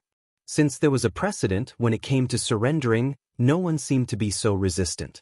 Of the 5,000 Tatar cavalry, 2,000 were killed and 3,000 surrendered. Tigers Man Suhi's troops only lost less than 150 people, not even a tenth of the enemy's. This was definitely a great victory. Come, take the captives away. Watch them carefully, but don't abuse them. Everyone else, push the cannons up and prepare to attack the city. After dealing with the 5,000 enemy cavalry, Tigers Man's gaze fell on the city of Tulu. He had given the young master a military order yesterday, saying that he would definitely take down the city today. He couldn't go back on his word. For others, it was undoubtedly difficult to take down a city in one day, or even impossible. However, for Tigers Man who had cannons and muskets, this was nothing. Below the city walls of Tulu, Shibi saw everything that happened below. Especially when he saw Amu Gulang die on the battlefield, his eyes quickly became moist. Speaking of which, Shibi was a chess piece that the Great Khan had placed beside Amu Gulang to monitor him. In other words, from a certain point of view, they weren't trusted. It was just that he could see that Amu Gulang didn't want to believe it. In the end, it was the so-called art of balance, which was why the relationship between the two wasn't very good. But no matter what, they had worked together for a while. Seeing Amu Gulang die in front of him, he more or less felt sad. General Amu Gulang, with your death, my mission is complete. Next, I will do my best to defend the city, but he didn't continue, because he had already made up his mind. But he still wanted to see the true strength of the mercenaries. He looked at the Tatar soldiers on the city walls and shouted, "Everyone, prepare your bows and arrows. Once the enemy gets close to the city, shoot them back." Using bows and arrows to defend a city was the most commonly used method of defending a city. If it was summer, they would also get some kerosene and catapults, which would greatly increase their defensive capabilities. The archery ability of the Tatar soldiers was still very strong. At the very least, their accuracy was much higher than the Ming Dynasty army. This was related to the environment they grew up in. Horses and bows were always indispensable. However, when facing mercenaries with firearms, everything was a different story. Send someone to tell them to open the city and surrender. Then, we won't hurt the soldiers and civilians in the city. Otherwise, don't blame us for being rude. Tiger's Mane looked at the Tatar soldiers on the city walls with a pair of binoculars and said with a snort of contempt, "I'll do it."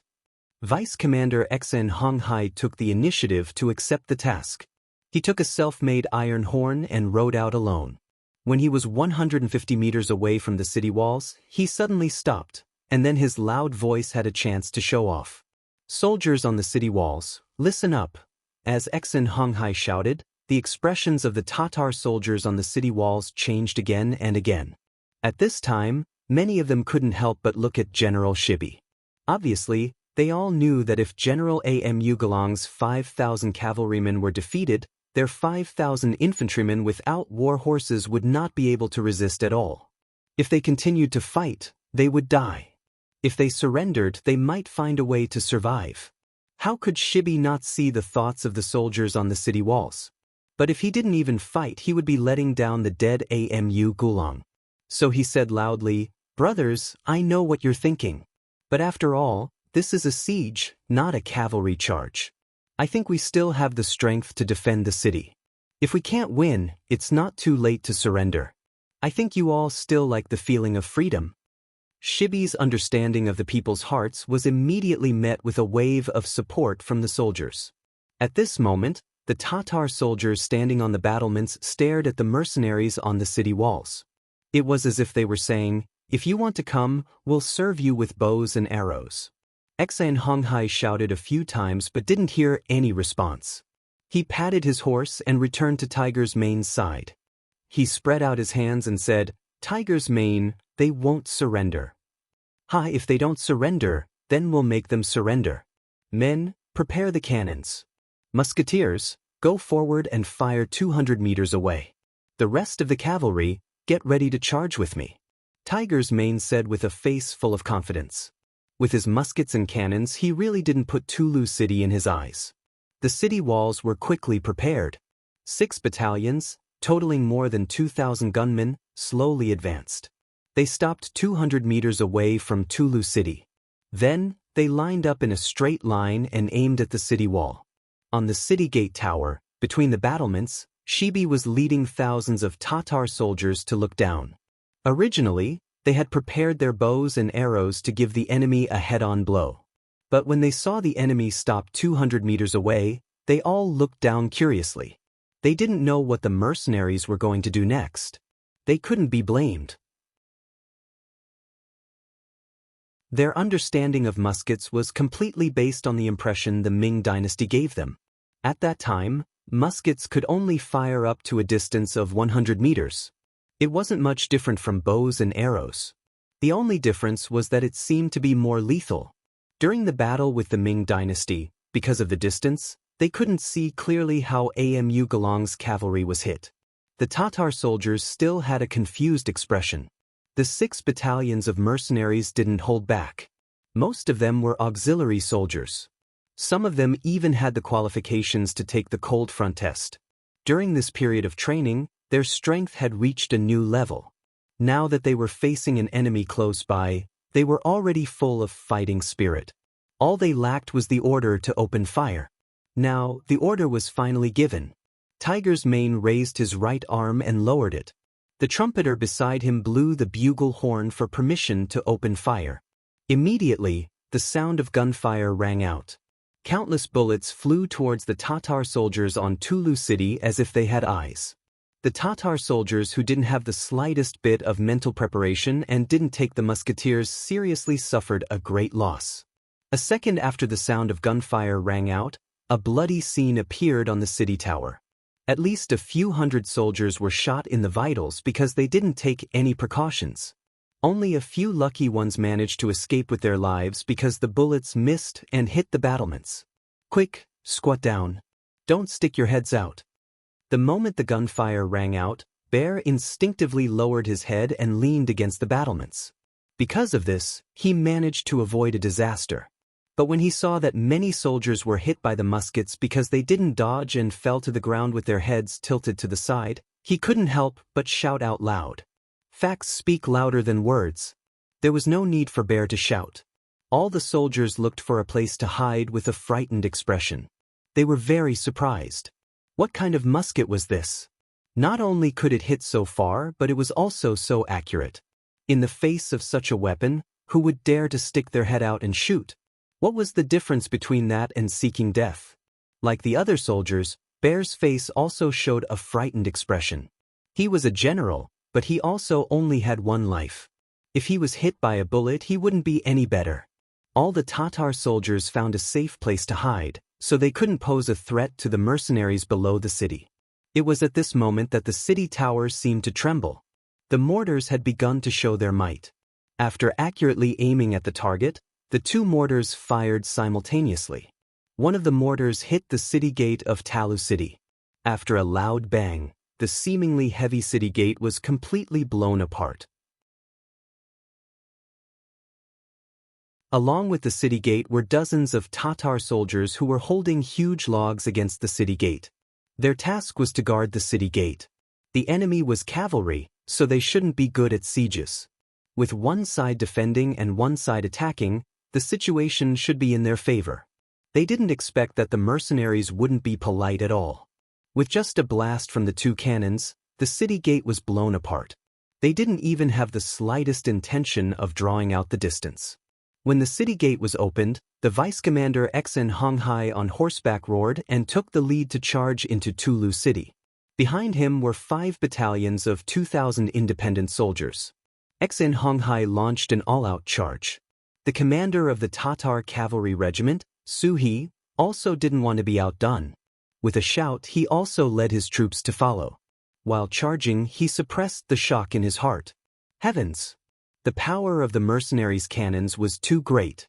With such heavy weapons, what kind of city couldn't they take down? What kind of enemy could stop them? The general on the city tower was even more shocked. From the tremor, he could feel that the mercenaries should have opened the city gate. Now that he heard the sound of iron hooves, he was afraid that they were now rushing into the city. Once they entered the city, with the advantage of cavalry over infantry, how could he resist? At this moment he suddenly felt powerless. He knew that Tulu City had changed hands.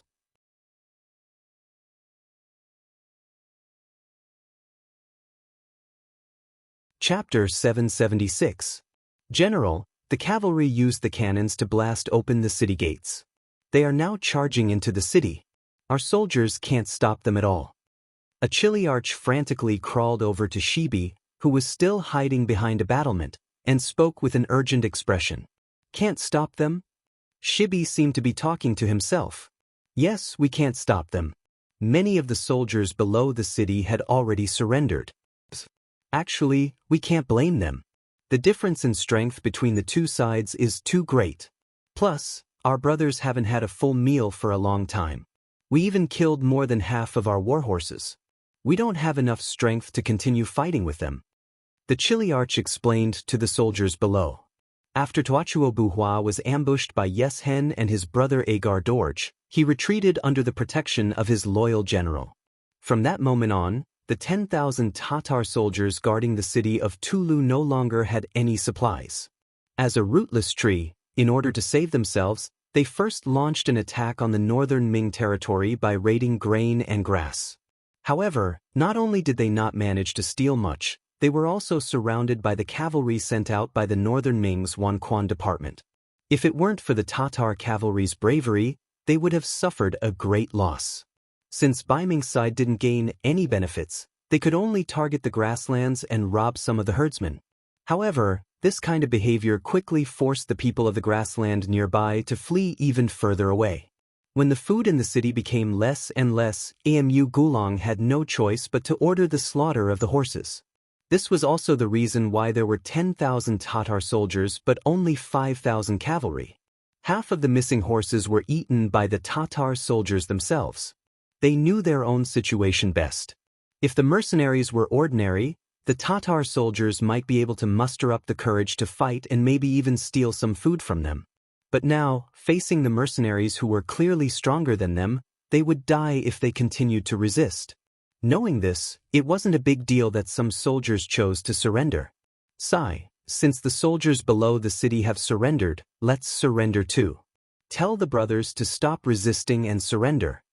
Shibi let out a long sigh as if he had made a very difficult decision. After saying these words, his whole body relaxed. It was as if from this moment on, he had put down a heavy burden on his body. White flags were suddenly hung on the city walls of Tulu City. Under the sunlight, they looked pale and powerless. When Tiger's Mane saw this scene, he laughed loudly. Ha! The Tatar soldiers have surrendered. Enter the city. The mercenaries entered the city more than 2 hours earlier than planned.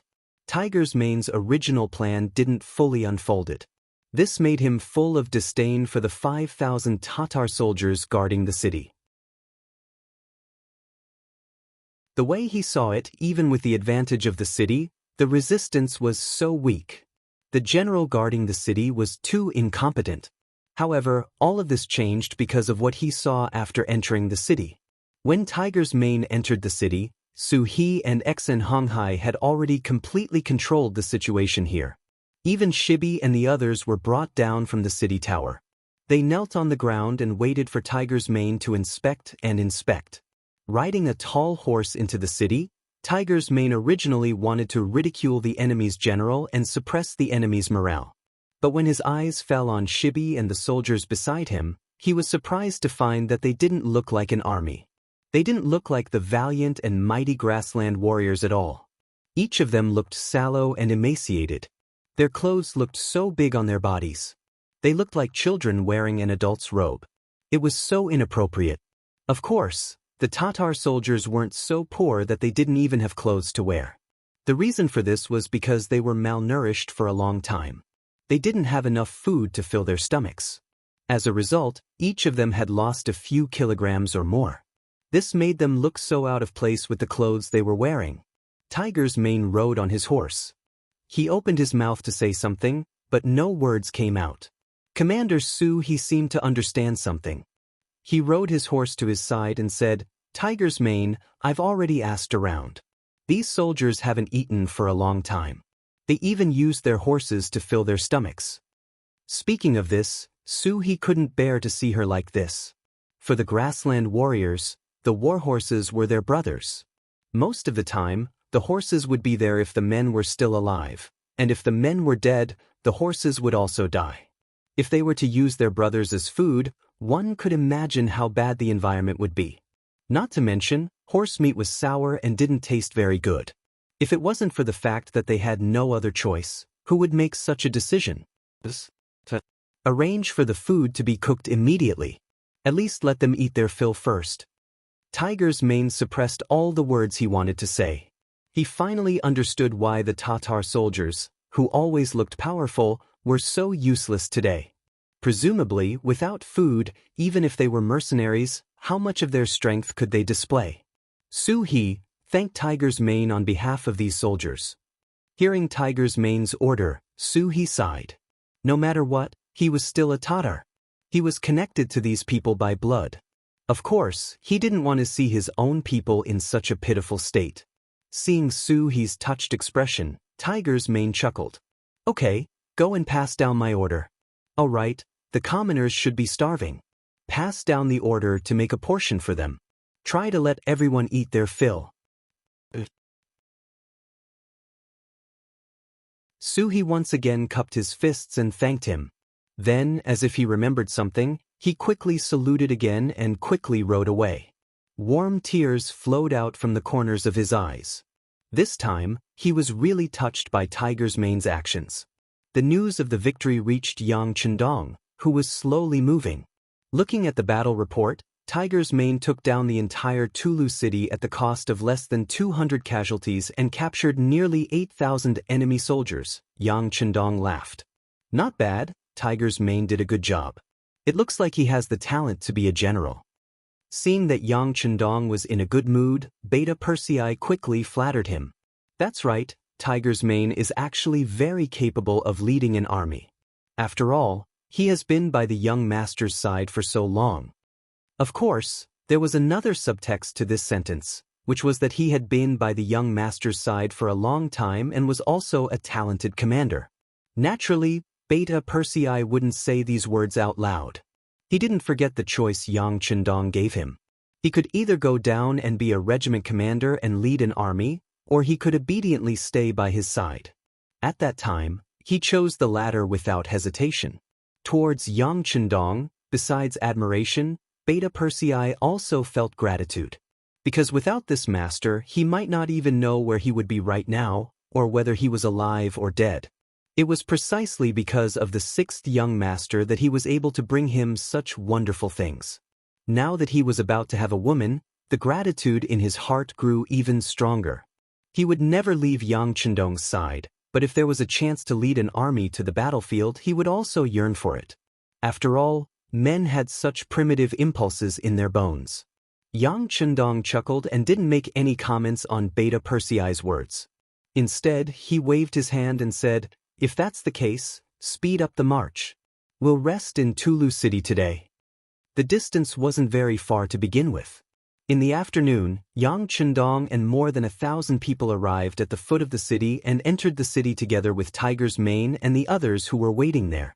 Along the way, Tiger's mane also gave a simple report on the battle that had happened. Previously, the scout had already reported the situation to Yang Chendong. Now, he just had to repeat it. Tiger's mane spoke very quickly.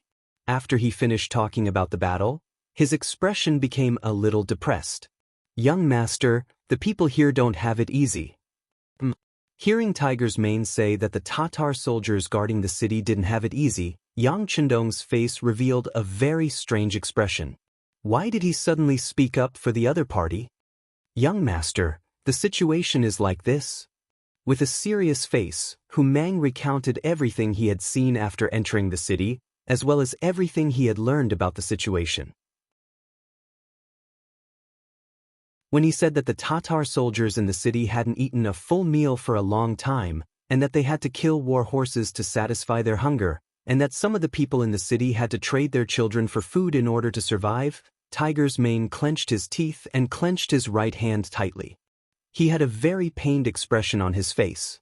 Yang Chendong's face darkened when he heard the words "trade their children for food." Of course, he knew what this meant. Although he had been in this world for a few years and had seen many poor people, when he heard these words, he was still very moved.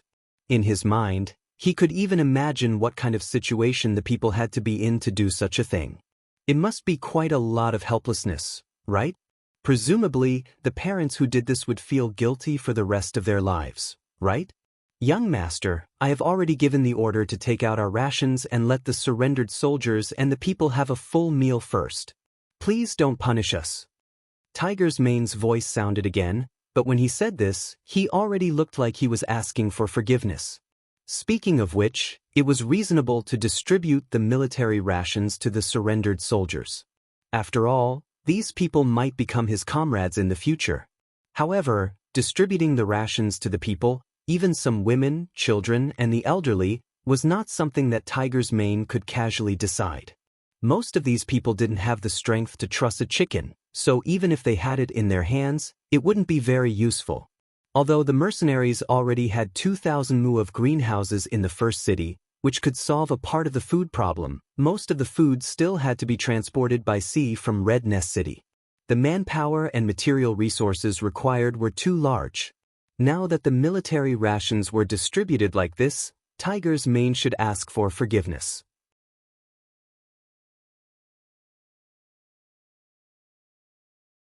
Chapter 777. Hey, what crime have you committed? Yang Chendong casually waved his hand. Although we don't have the ability to let all the people in the world live a good life and eat their fill, as long as we are willing to work hard, this problem will eventually be solved. What you did was not wrong. Thank you, young master. Tiger's Mane also knew that since he had been by Yang Chendong's side for so long, he could still make this decision. Even if he was wrong, he would not be punished too much. However, he also had to show the appropriate attitude because from a certain point of view, he was a servant, and Yang Chendong was the master. Yes, not only did you not do anything wrong, but you also contributed greatly to being able to take down Tulu City at such a small price. Actually, with the current strength of the independent regiment, you already have the conditions to become a division. How about this? I will now order you to be the division commander of the independent regiment. Later, I will send a telegram to the military and political department of Chichen City to let them organize the records. You should also put in some effort and report the names of the officers under you to them. Yang Chendong said with a chuckle. Tiger's Mane was his study companion. He had been following her since she was young, so she was very familiar with his temperament. Since he had such ability to command the army, of course he would do his best to promote him. Of course, he was the only one who knew if he had any other motives for doing this. Being promoted all of a sudden, Hu Mang was still in a daze. Beta Persei, who was at the side, had already come over with a smile on his face. Division Commander Tiger, congratulations. Remember to treat us to a meal later, Tiger's Mane only came to his senses after hearing this. While staring at Beta Persei, he also saluted Yang Chendong. Young master, I am someone by your side. This independent regiment is only a temporary proxy. I have no intention of leaving your side, young master. Tiger's Mane was not thinking about the position of a division commander. With his status, who would dare to treat him like that even though he was the captain? Even Commander Wu Sheng and Political Commissar Qin Bo of the 3rd Division of the Cold Front Division would respectfully address themselves as his subordinates whenever they met him. Since that was the case, it didn't matter whether he was a teacher or not. On the contrary, if he was forced to leave Yang Chendong because he gained a teacher, then the loss would outweigh the gain. I didn't say that I wanted you to leave. Yang Chendong tilted his head and glanced at Tiger's Mane. He chuckled and said, Who said that you can't serve by my side after becoming a division commander? Alright, don't think too much about it. If I let you be a division commander, just do it. Otherwise, it wouldn't be right for a regiment commander to always be a senior colonel. Tiger's Mane didn't care about Yang Chendong's military rank. He only cared that the young master wouldn't let him leave his side. Therefore, when he heard this, he chuckled and revealed a face full of gratitude. Let's go. Don't just laugh foolishly. Accompany me to take a look around the city. Yang Chendong pushed his legs and rode forward. Tiger's mane, Beta Persei, and the others behind him also hurriedly followed and headed towards Tulu City. Tulu City was indeed terrifyingly poor. From afar, there didn't seem to be anything other than some dilapidated and dangerous houses. Speaking of which, it was just like Alikamaki before he became the first city. He was so poor that he didn't even have anything. Young master, this place is too poor. Should we transform this into a second first city? Tiger's mane's emotions had stabilized and he began to speak from a strategic point of view. There's no hurry. Yang Chendong slowly shook his head. How about this? Tell the people that if they don't want to stay here, they can arrange for them to live in the first city. As for this place, just leave the soldiers to guard it. Tulu City's geographical location was very important. According to Yang Chendong's previous intention, he wanted to occupy this important place and then build it into a city like the first city. But along the way, his thoughts had changed. After all, this place was too close to Baiming. 200 miles ahead was Baiming's Wanquan Department and Xian Mansion. If an accident happened, this place would become an isolated city. Not only did he need to arrange a heavy defense, but he also needed to be on guard against other people's attacks. This was not a good feeling and it was not something Yang Chendong was happy about. Therefore, he hadn't made a final decision about the future of this city. He still needed to take a look. Since Yang Chendong said that he wasn't in a hurry, Tiger's mane naturally wouldn't say anything. He just nodded and remained silent. In fact, in the entire Yangtze, once it was Yang Chendong's decision, it was equivalent to the final decision. No one would dare to challenge his authority. The days in winter were very short. After just walking around the streets, the sky had already darkened. The largest house in the city had become the temporary Yang Mansion and Yang Chendong's temporary residence. After entering the Yang Mansion, Yang Chendong ate a hot meal while listening to the news from the scout. After reporting that Lu Zhuo's 2nd Regiment and the 3rd Regiment of recruits had landed at the corner tonight, he raised his head and gave instructions. Tell Commander Lu to be careful. Although the Tatar army suffered a loss last night, it doesn't mean that they won't come to cause trouble. Yes, 6th young master. The scout received a reply, saluted and turned to leave. But as soon as he left, Tiger's mane strode into the hall and came in front of Yang Chendong, who had already stuffed the last mouthful of rice into his mouth. Young master, Commander Su He is here. He said that he has something to report to you. Ask him to wait in the hall. Yang Chendong took the towel from Beta Persei, wiped his hands, and nodded lightly. Tiger's mane's previous report said that when facing the Tatar soldiers during the day, the 3,000 Tatar cavalry regiment didn't have the slightest intention of going easy. This made him very happy. At least it proved that this person understood the big picture. Even so, he should be properly comforted and rewarded.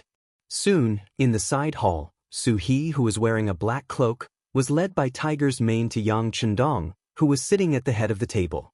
He immediately saluted and said respectfully, Commander of the Tatar Cavalry Regiment, Su He, reporting to the 6th young master. Su He, your Tatar Cavalry Regiment performed well today. I have already passed down the order. Each soldier will record a military merit once. Those who killed the enemy will be rewarded accordingly. As the commander of the regiment, you have contributed the most. You will be rewarded with an additional 1,000 taels of silver, a pack of cigarettes, and 10 jars of good wine. Seeing the energetic Su He, Yang Chendong nodded in satisfaction. Thinking back, he had spent some effort and even risked entering the camp to persuade the other party to work for him. Now, it seemed that everything was worth it. Thank you, 6th young master, for the reward. Su He saluted to show his gratitude. This made Tiger's mane smile. However, this smile quickly changed because of Su He's next words. 6th young master, Su He does not dare to ask for a reward. If possible, these rewards can be returned. Su He has other requests. I hope that the 6th young master can fulfill my request. Tiger's mane's expression changed. He actually dared to reject the sixth young master's reward. Wasn't this the same as slapping his face in front of everyone? In a fit of anger, he shouted at Su He, "What are you talking about? Don't forget your identity."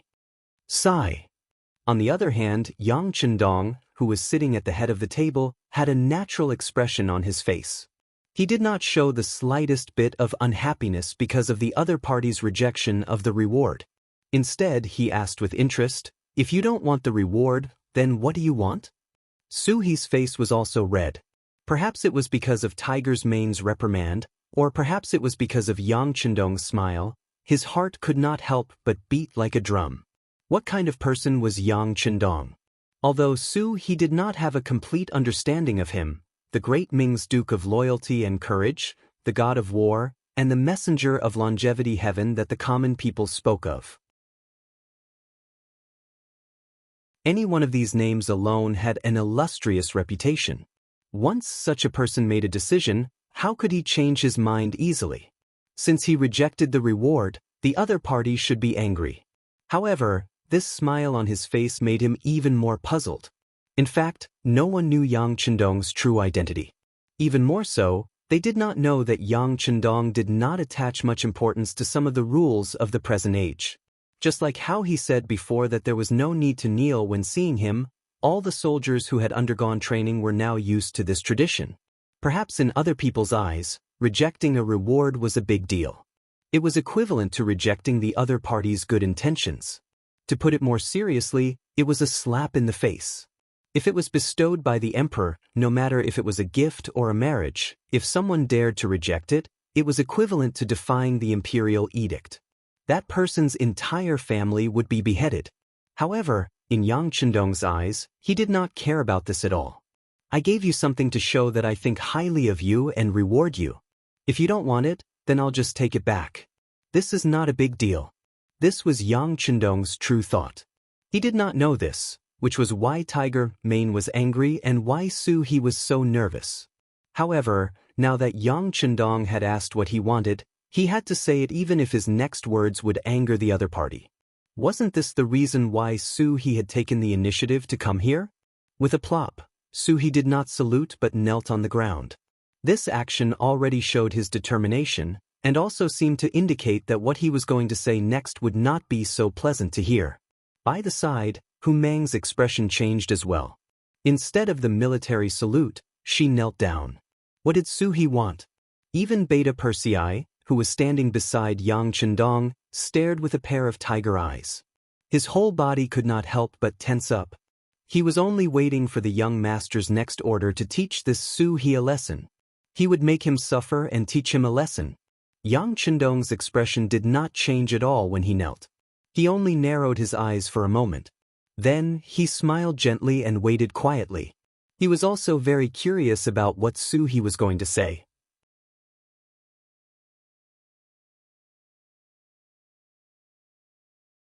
Chapter 778. Su He, who was kneeling with his head lowered, couldn't see the reactions of the others. After kneeling, he only wanted to say what he wanted to say. "Sixth young master, Su He requests that you properly collect Amu Galong's corpse and send it to Tingri. Please spare the 8,000 captured Tatar soldiers. Although they opposed you before, they had no choice but to do so. Many of them had received kindness from Tuachuo Buhua Great Khan. They were just repaying their kindness. That's all. However, after today's battle, those kindness disappeared with the wind. I have talked with them and many of them are willing to join the mercenary army. I hope that the sixth young master can help them." After saying everything she wanted to say, Su He lay on the ground again, as if she was prostrating herself on the ground. At the same time, she seemed to be saying that she had finished what she wanted to say. She could be dealt with by the sixth young master as he wished. After he finished speaking, the hall fell into silence. How was this one request? There were clearly several, especially the matter of collecting Amu Galong's corpse. In the eyes of the others, this was even more impossible. Since they were enemies, they had to be prepared to be beheaded.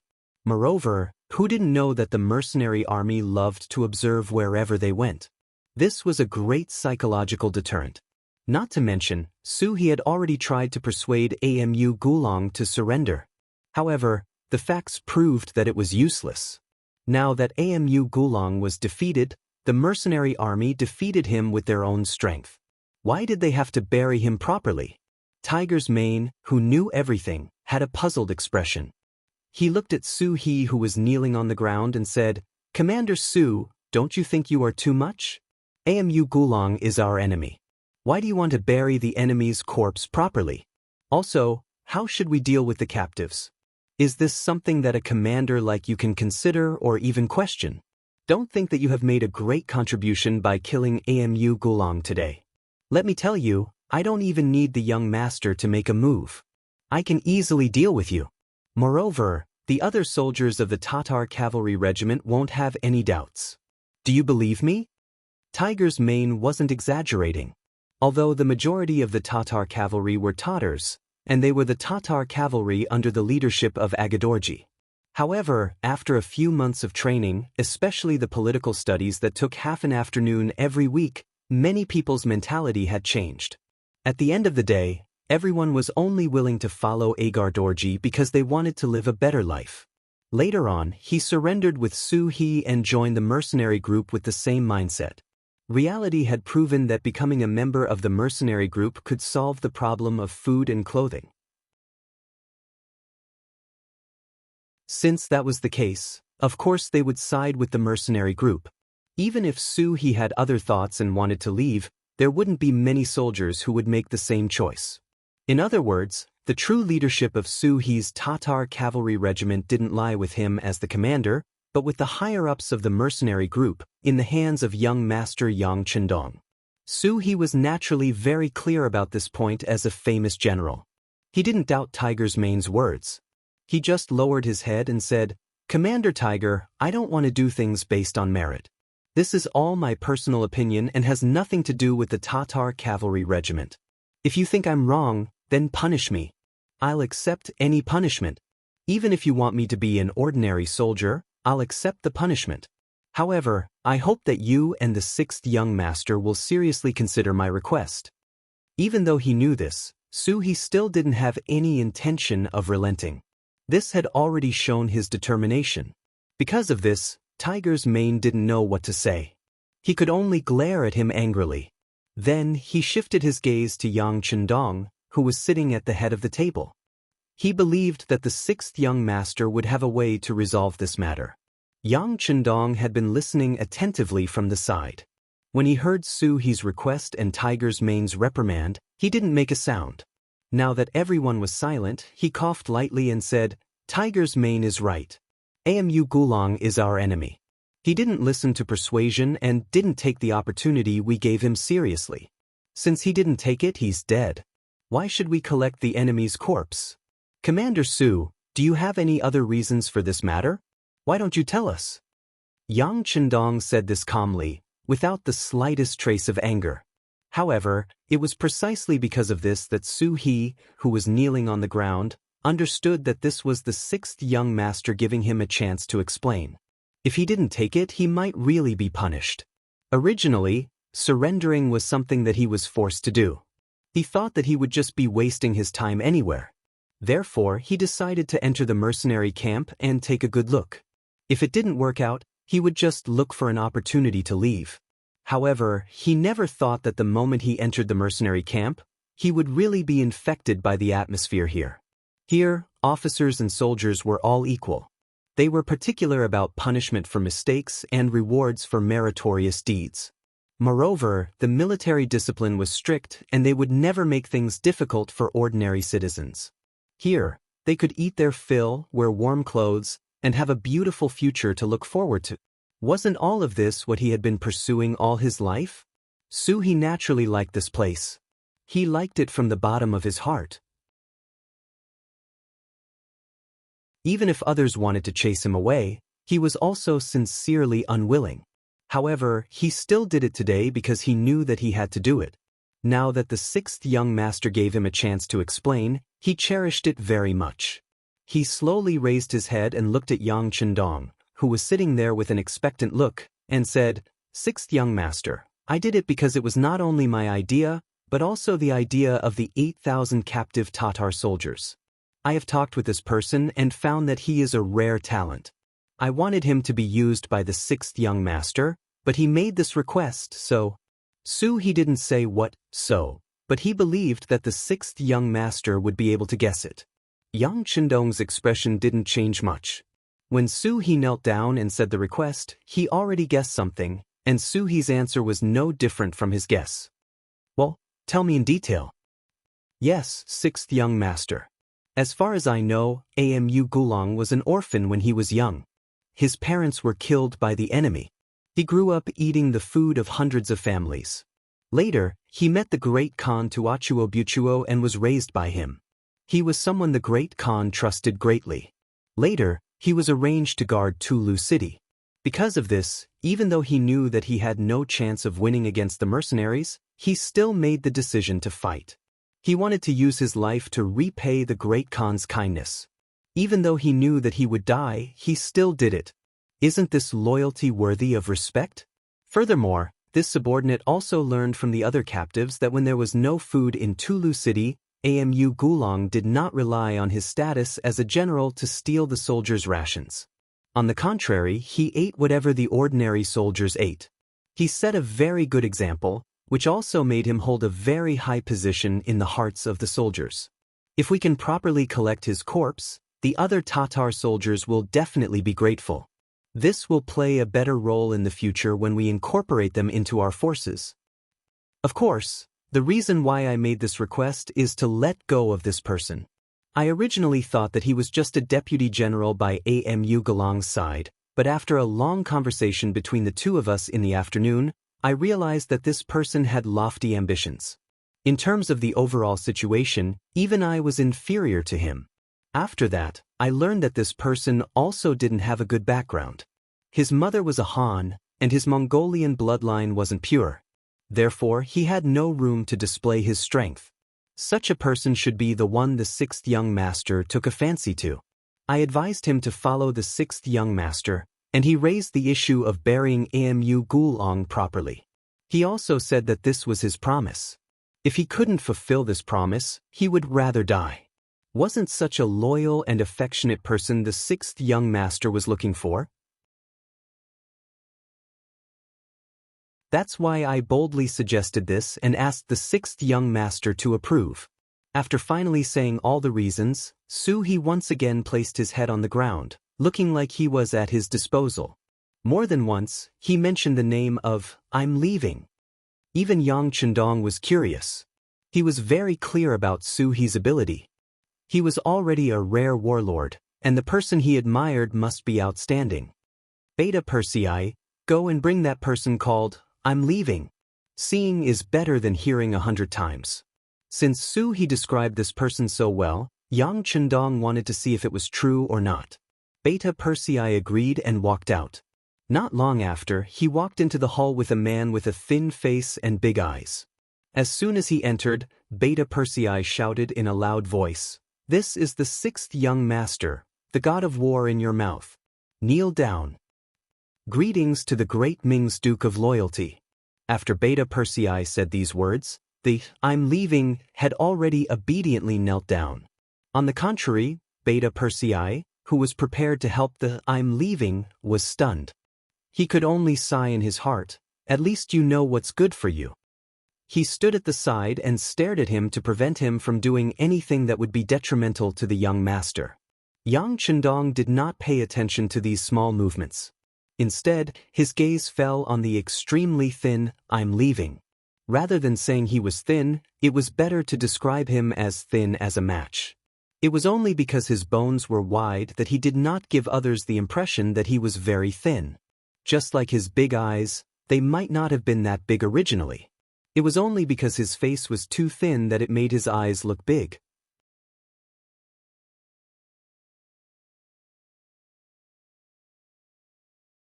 Chapter 779.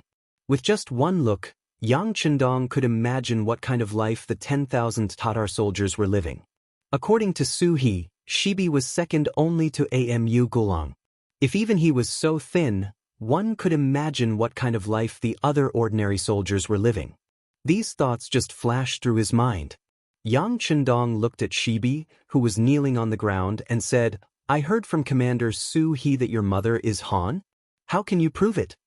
It was no wonder that Yang Chendong would ask such a question. He still valued Han blood. Wasn't there a saying? Those who were not of the same race would have different hearts. If it could be proven that Shibi was really a Han descendant and had the ability, he could be put in an important position. She did not expect Yang Chendong's first question to be this. She seemed to be a bit surprised that she was willing to part, but her expression quickly regained its calm.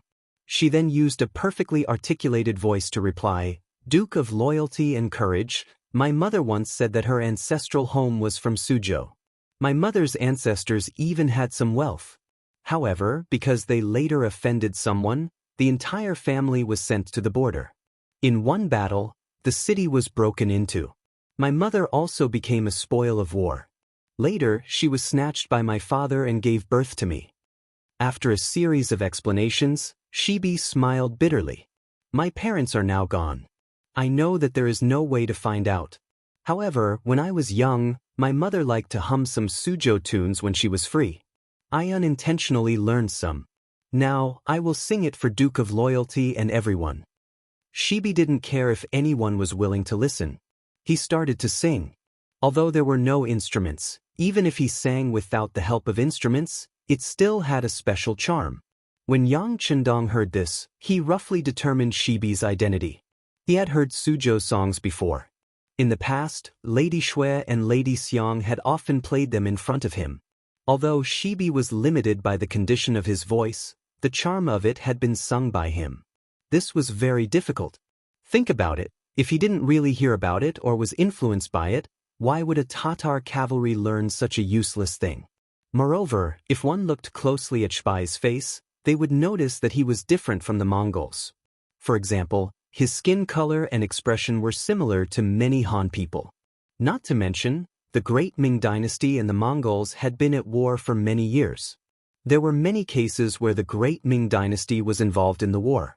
Yang Chendong didn't have any doubts about his mother's identity as a Han, so he nodded. "Okay, you don't have to think about your background. General Su He said that you have extraordinary abilities. How can you prove it?" "Hee hee." Shibi chuckled. "Commander Su He is too kind. Actually, I'm just a captive. How could I have any ability? It's just that I have a different view of the current situation compared to others." The first part was just a polite remark. The second part was the most important thing. Naturally, it attracted Yang Chendong's curiosity.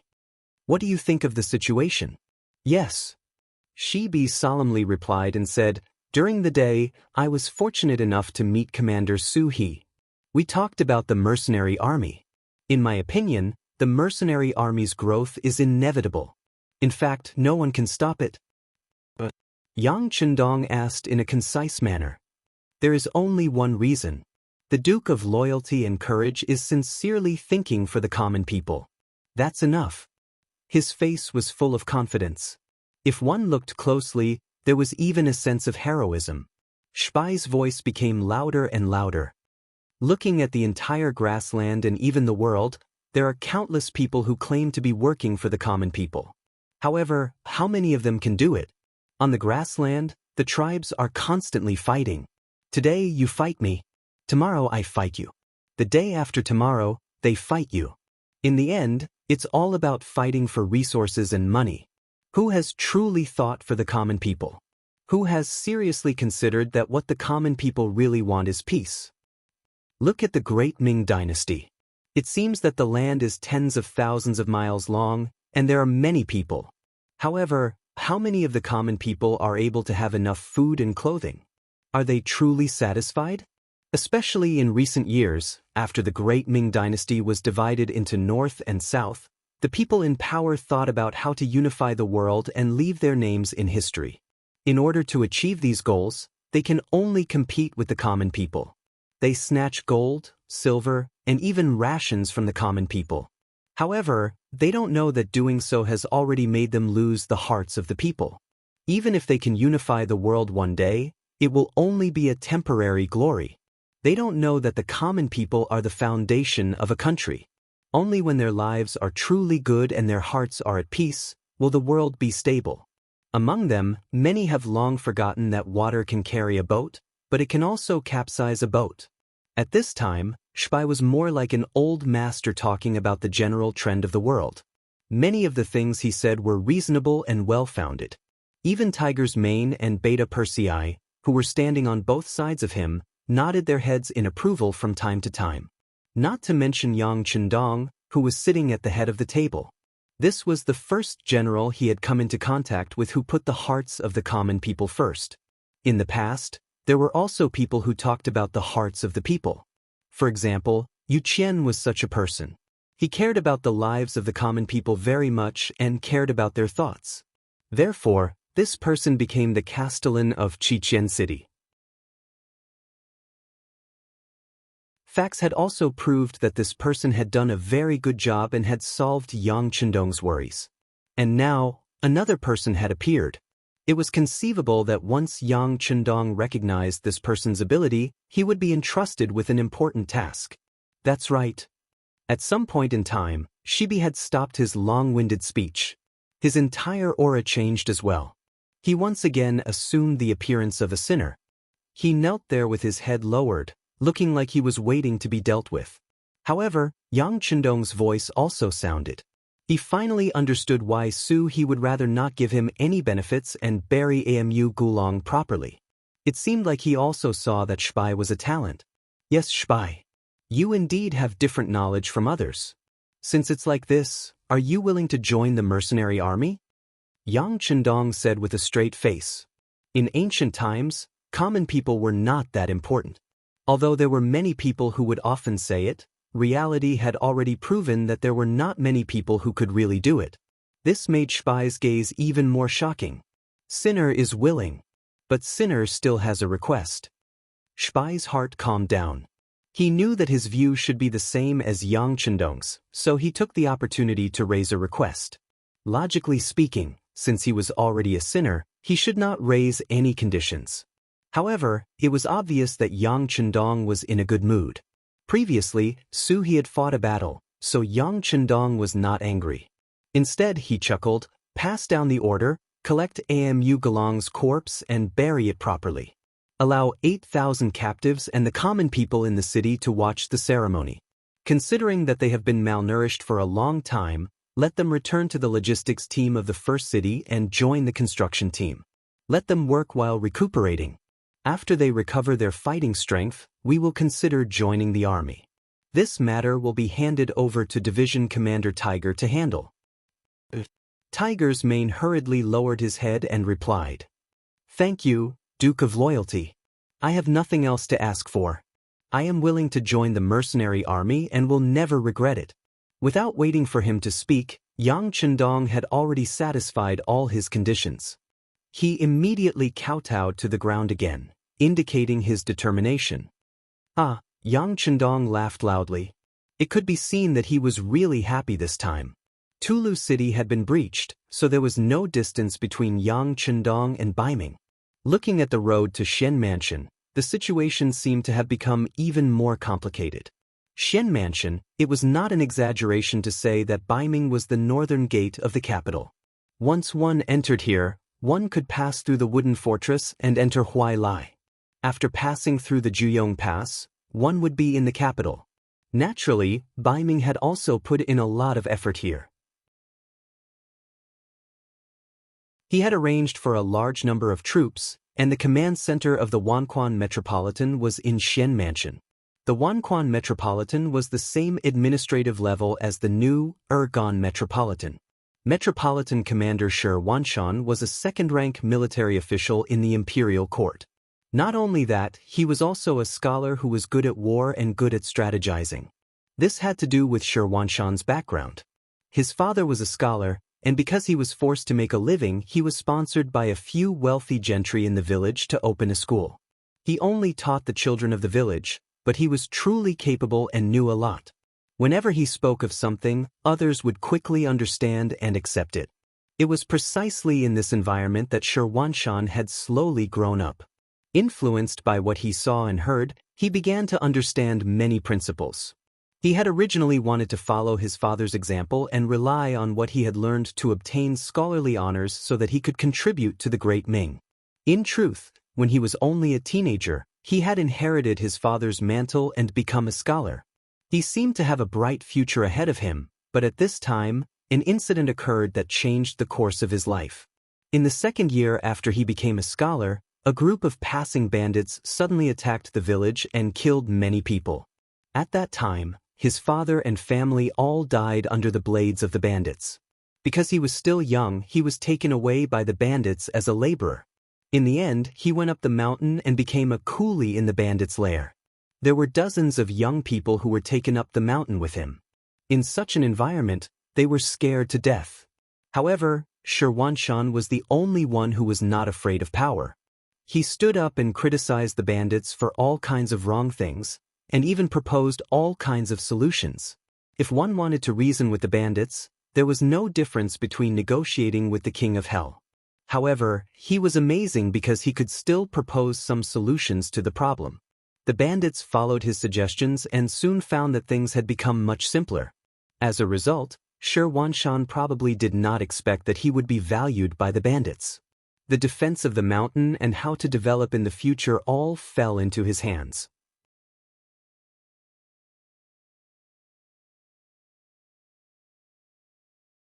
Chapter 780. Reality proved that gold would shine no matter where it was. Shirwanshan suppressed the hatred in his heart and began to wholeheartedly help the bandits expand their power. At the same time, he also learned to blend in and learn some of the strengths of these people. Slowly, he learned martial arts with the bandits. Under his hard work, he gained a good ability. Then he used his knowledge to lead the bandits to clear out the nearby bandits one by one. In the end, he used more than 10 years to develop himself to a very powerful level. He himself also had a very high reputation among the bandits. It was also at this time that Shirwanshan no longer suppressed himself. The seeds of hatred that had been planted in him for many years finally erupted. He led some of his trusted aides to kill the head of the bandit lair, which was the bad guy who had killed his family and fellow villagers. Then he took the head down the mountain and took the initiative to ask for punishment from the nearby yamen. He also told them about his background and the things he had done in order to take revenge over the years. Just like that, the local yamen, which had been a headache for the local yamen, was wiped out in one fell swoop. At that time, the yamen received a lot of money and other benefits from Shirwanshan and reported this matter to the emperor at that time, Zhu Qizhan. The emperor was very pleased, and Shirwanshan changed from a bandit to an official. Then he developed step by step in the army. In the end, he relied on the gold and silver he had accumulated as a bandit to pave the way. In addition to his extraordinary ability, he rose step by step. When the Tuma Castle incident came out, Shirwanshan keenly grasped this opportunity. Not only did he vigorously support the acting emperor, Zhu Qiyu, in his actions, he also used gold and silver to pave the way. Finally, he contacted the chief eunuch, Jin Ing, and expressed his admiration. Finally, step by step, he became the commander of the Department of 10,000 Affairs, a dignified second-grade military official. The history of Shirwanshan's rise to power was somewhat bizarre and complicated. However, he was proficient in both civil and military affairs. He was also generous with his money. Very quickly, he gained a firm foothold. Not only did he have a high position in the military, but he also enjoyed a good reputation among the civil officials. After all, he was a scholar, and his father was also a scholar. In a way, he could be considered a descendant of a scholarly family. For revenge, he had endured for many years, which was in line with Confucianism. Such a person was more likely to be trusted by the civil officials than other military generals. It was also because Shirwanshan was strong that in the year he was in charge of the Wan-Al division, there were rarely any Mongol cavalry around the Xian manor that he was in charge of. The only time Mu Wangyilang led an army to attack him, he was easily defeated by him, which further established his reputation. Shirwanshan was naturally overjoyed to be able to achieve such brilliant achievements at the age of 35. He always had a smile on his face and was called amiable by his subordinates. However, in the past few days, the smile on his face had obviously lessened by a lot and was replaced by a kind of worry. News of Talu's capture had already spread. This meant that he would no longer have to face the Tatar cavalry, but the mercenary army that gave him a headache. Shirwanshan had naturally heard about the mercenary army. It was precisely because of the appearance of this army that the northern Ming dynasty's regime was saved from collapse, allowing it to display its vitality once again. Although Shirwanshan had not taken part in the defense of the capital, he had still understood the situation from the mouths of many people.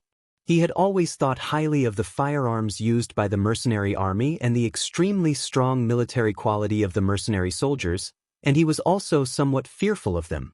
The mercenary army had been tormenting the southern Ming Empire, and it was said that they had even conquered 2 small countries. Shirwanshan had also paid attention to these matters, but because he was too far away, he did not feel much pressure. But now, the mercenary army was right in front of him. It was not something that he could avoid just because he did not want to.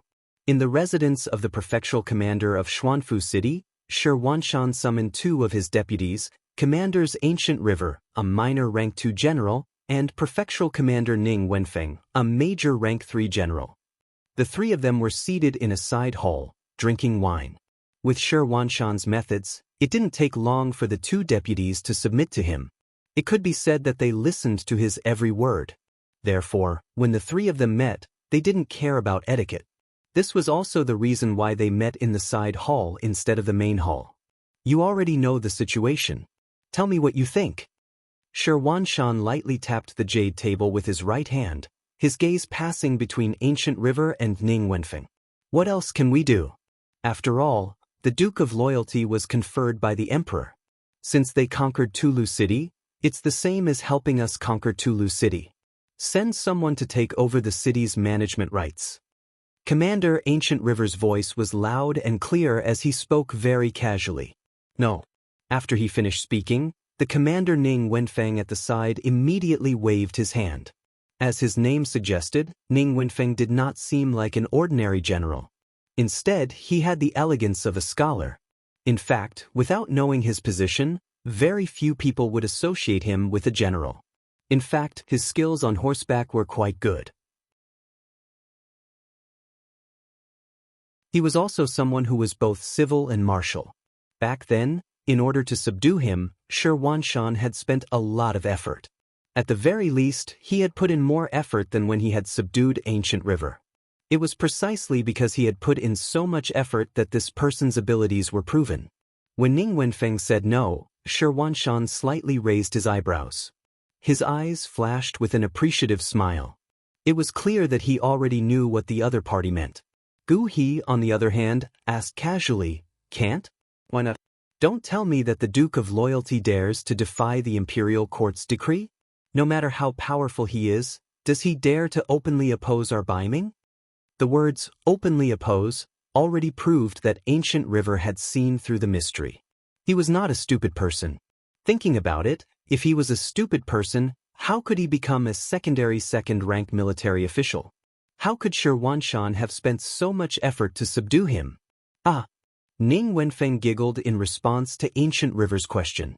Knowing the other party's temperament, he knew that the other party was not targeting him and was just stating the facts. He continued, "Tulu City's location is very important, just like our Xian Manor. It can be considered one of the gateways for the Mongolian cavalry to enter our northern Ming. With them here, we only need to keep an eye on their movements to stabilize the situation. This is also the main reason why we have not attacked Tulu City for so long. Otherwise, a city defended by only 10,000 people, how hard do you think it is to chew on a bone?" When he said this, Ning Wenfeng's face was filled with arrogance. It could be seen that he was also a conceited person. The reason why they did not attack Tulu City before was because they considered the importance of its location. Once they broke through, they would have to face even more attacks and harassment from the Mongol cavalry. No matter how they looked at it, it was not worth it. Rather than taking down a useless city, it would be better to place it right under their noses. It would be safer. Ning Wenfeng's words received a nod from Shirwanshan and Ancient River. Clearly, the three of them had the same opinion on this matter. Then Ning Wenfeng continued, "Now that the mercenaries have taken down Tulu City, we'll just give it to them. With them in front of us, we can sit back and do what we want to do without any worries. Didn't the commanders say to the court that we want to form and train a new army?" Although we did not get a reply, we did not put in much effort and were only probing. I think we can increase our efforts and think about the practical problems. Ning Wenfeng's words could be said to have pointed out the current situation. What he said was very similar to Shi Wanshan's thoughts. This also caused the commander to laugh heartily. That's right, Wenfeng's words are extremely correct. With someone guarding the gate for us, we can free up our hands and do more things. How about this? I will immediately write a memorial and greet some of the important officials in the court. It should be time for the new army to train. In the Shen manner, they discussed and came up with a plan.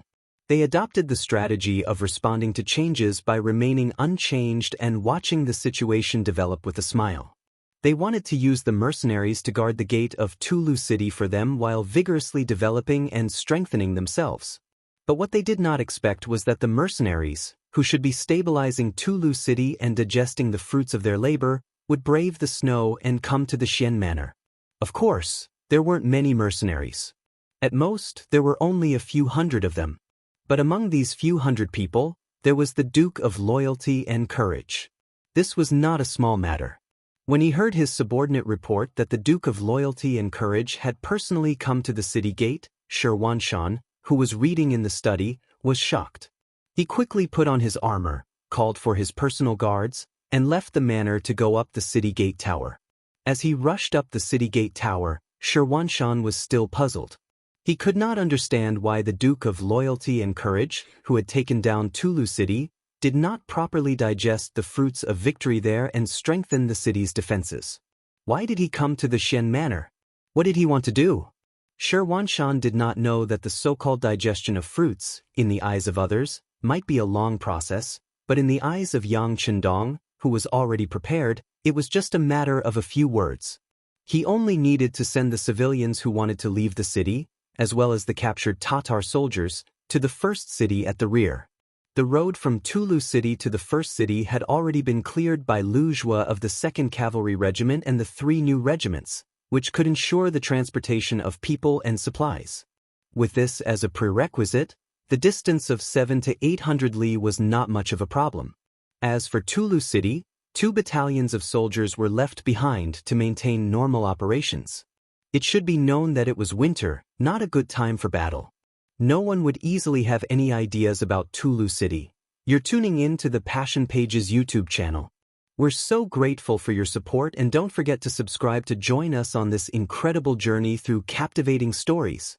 Your generosity through donations truly makes a world of difference, as it's the primary source of revenue that allows me to expand and enhance this channel for you. Thank you from the bottom of my heart for being a part of this adventure.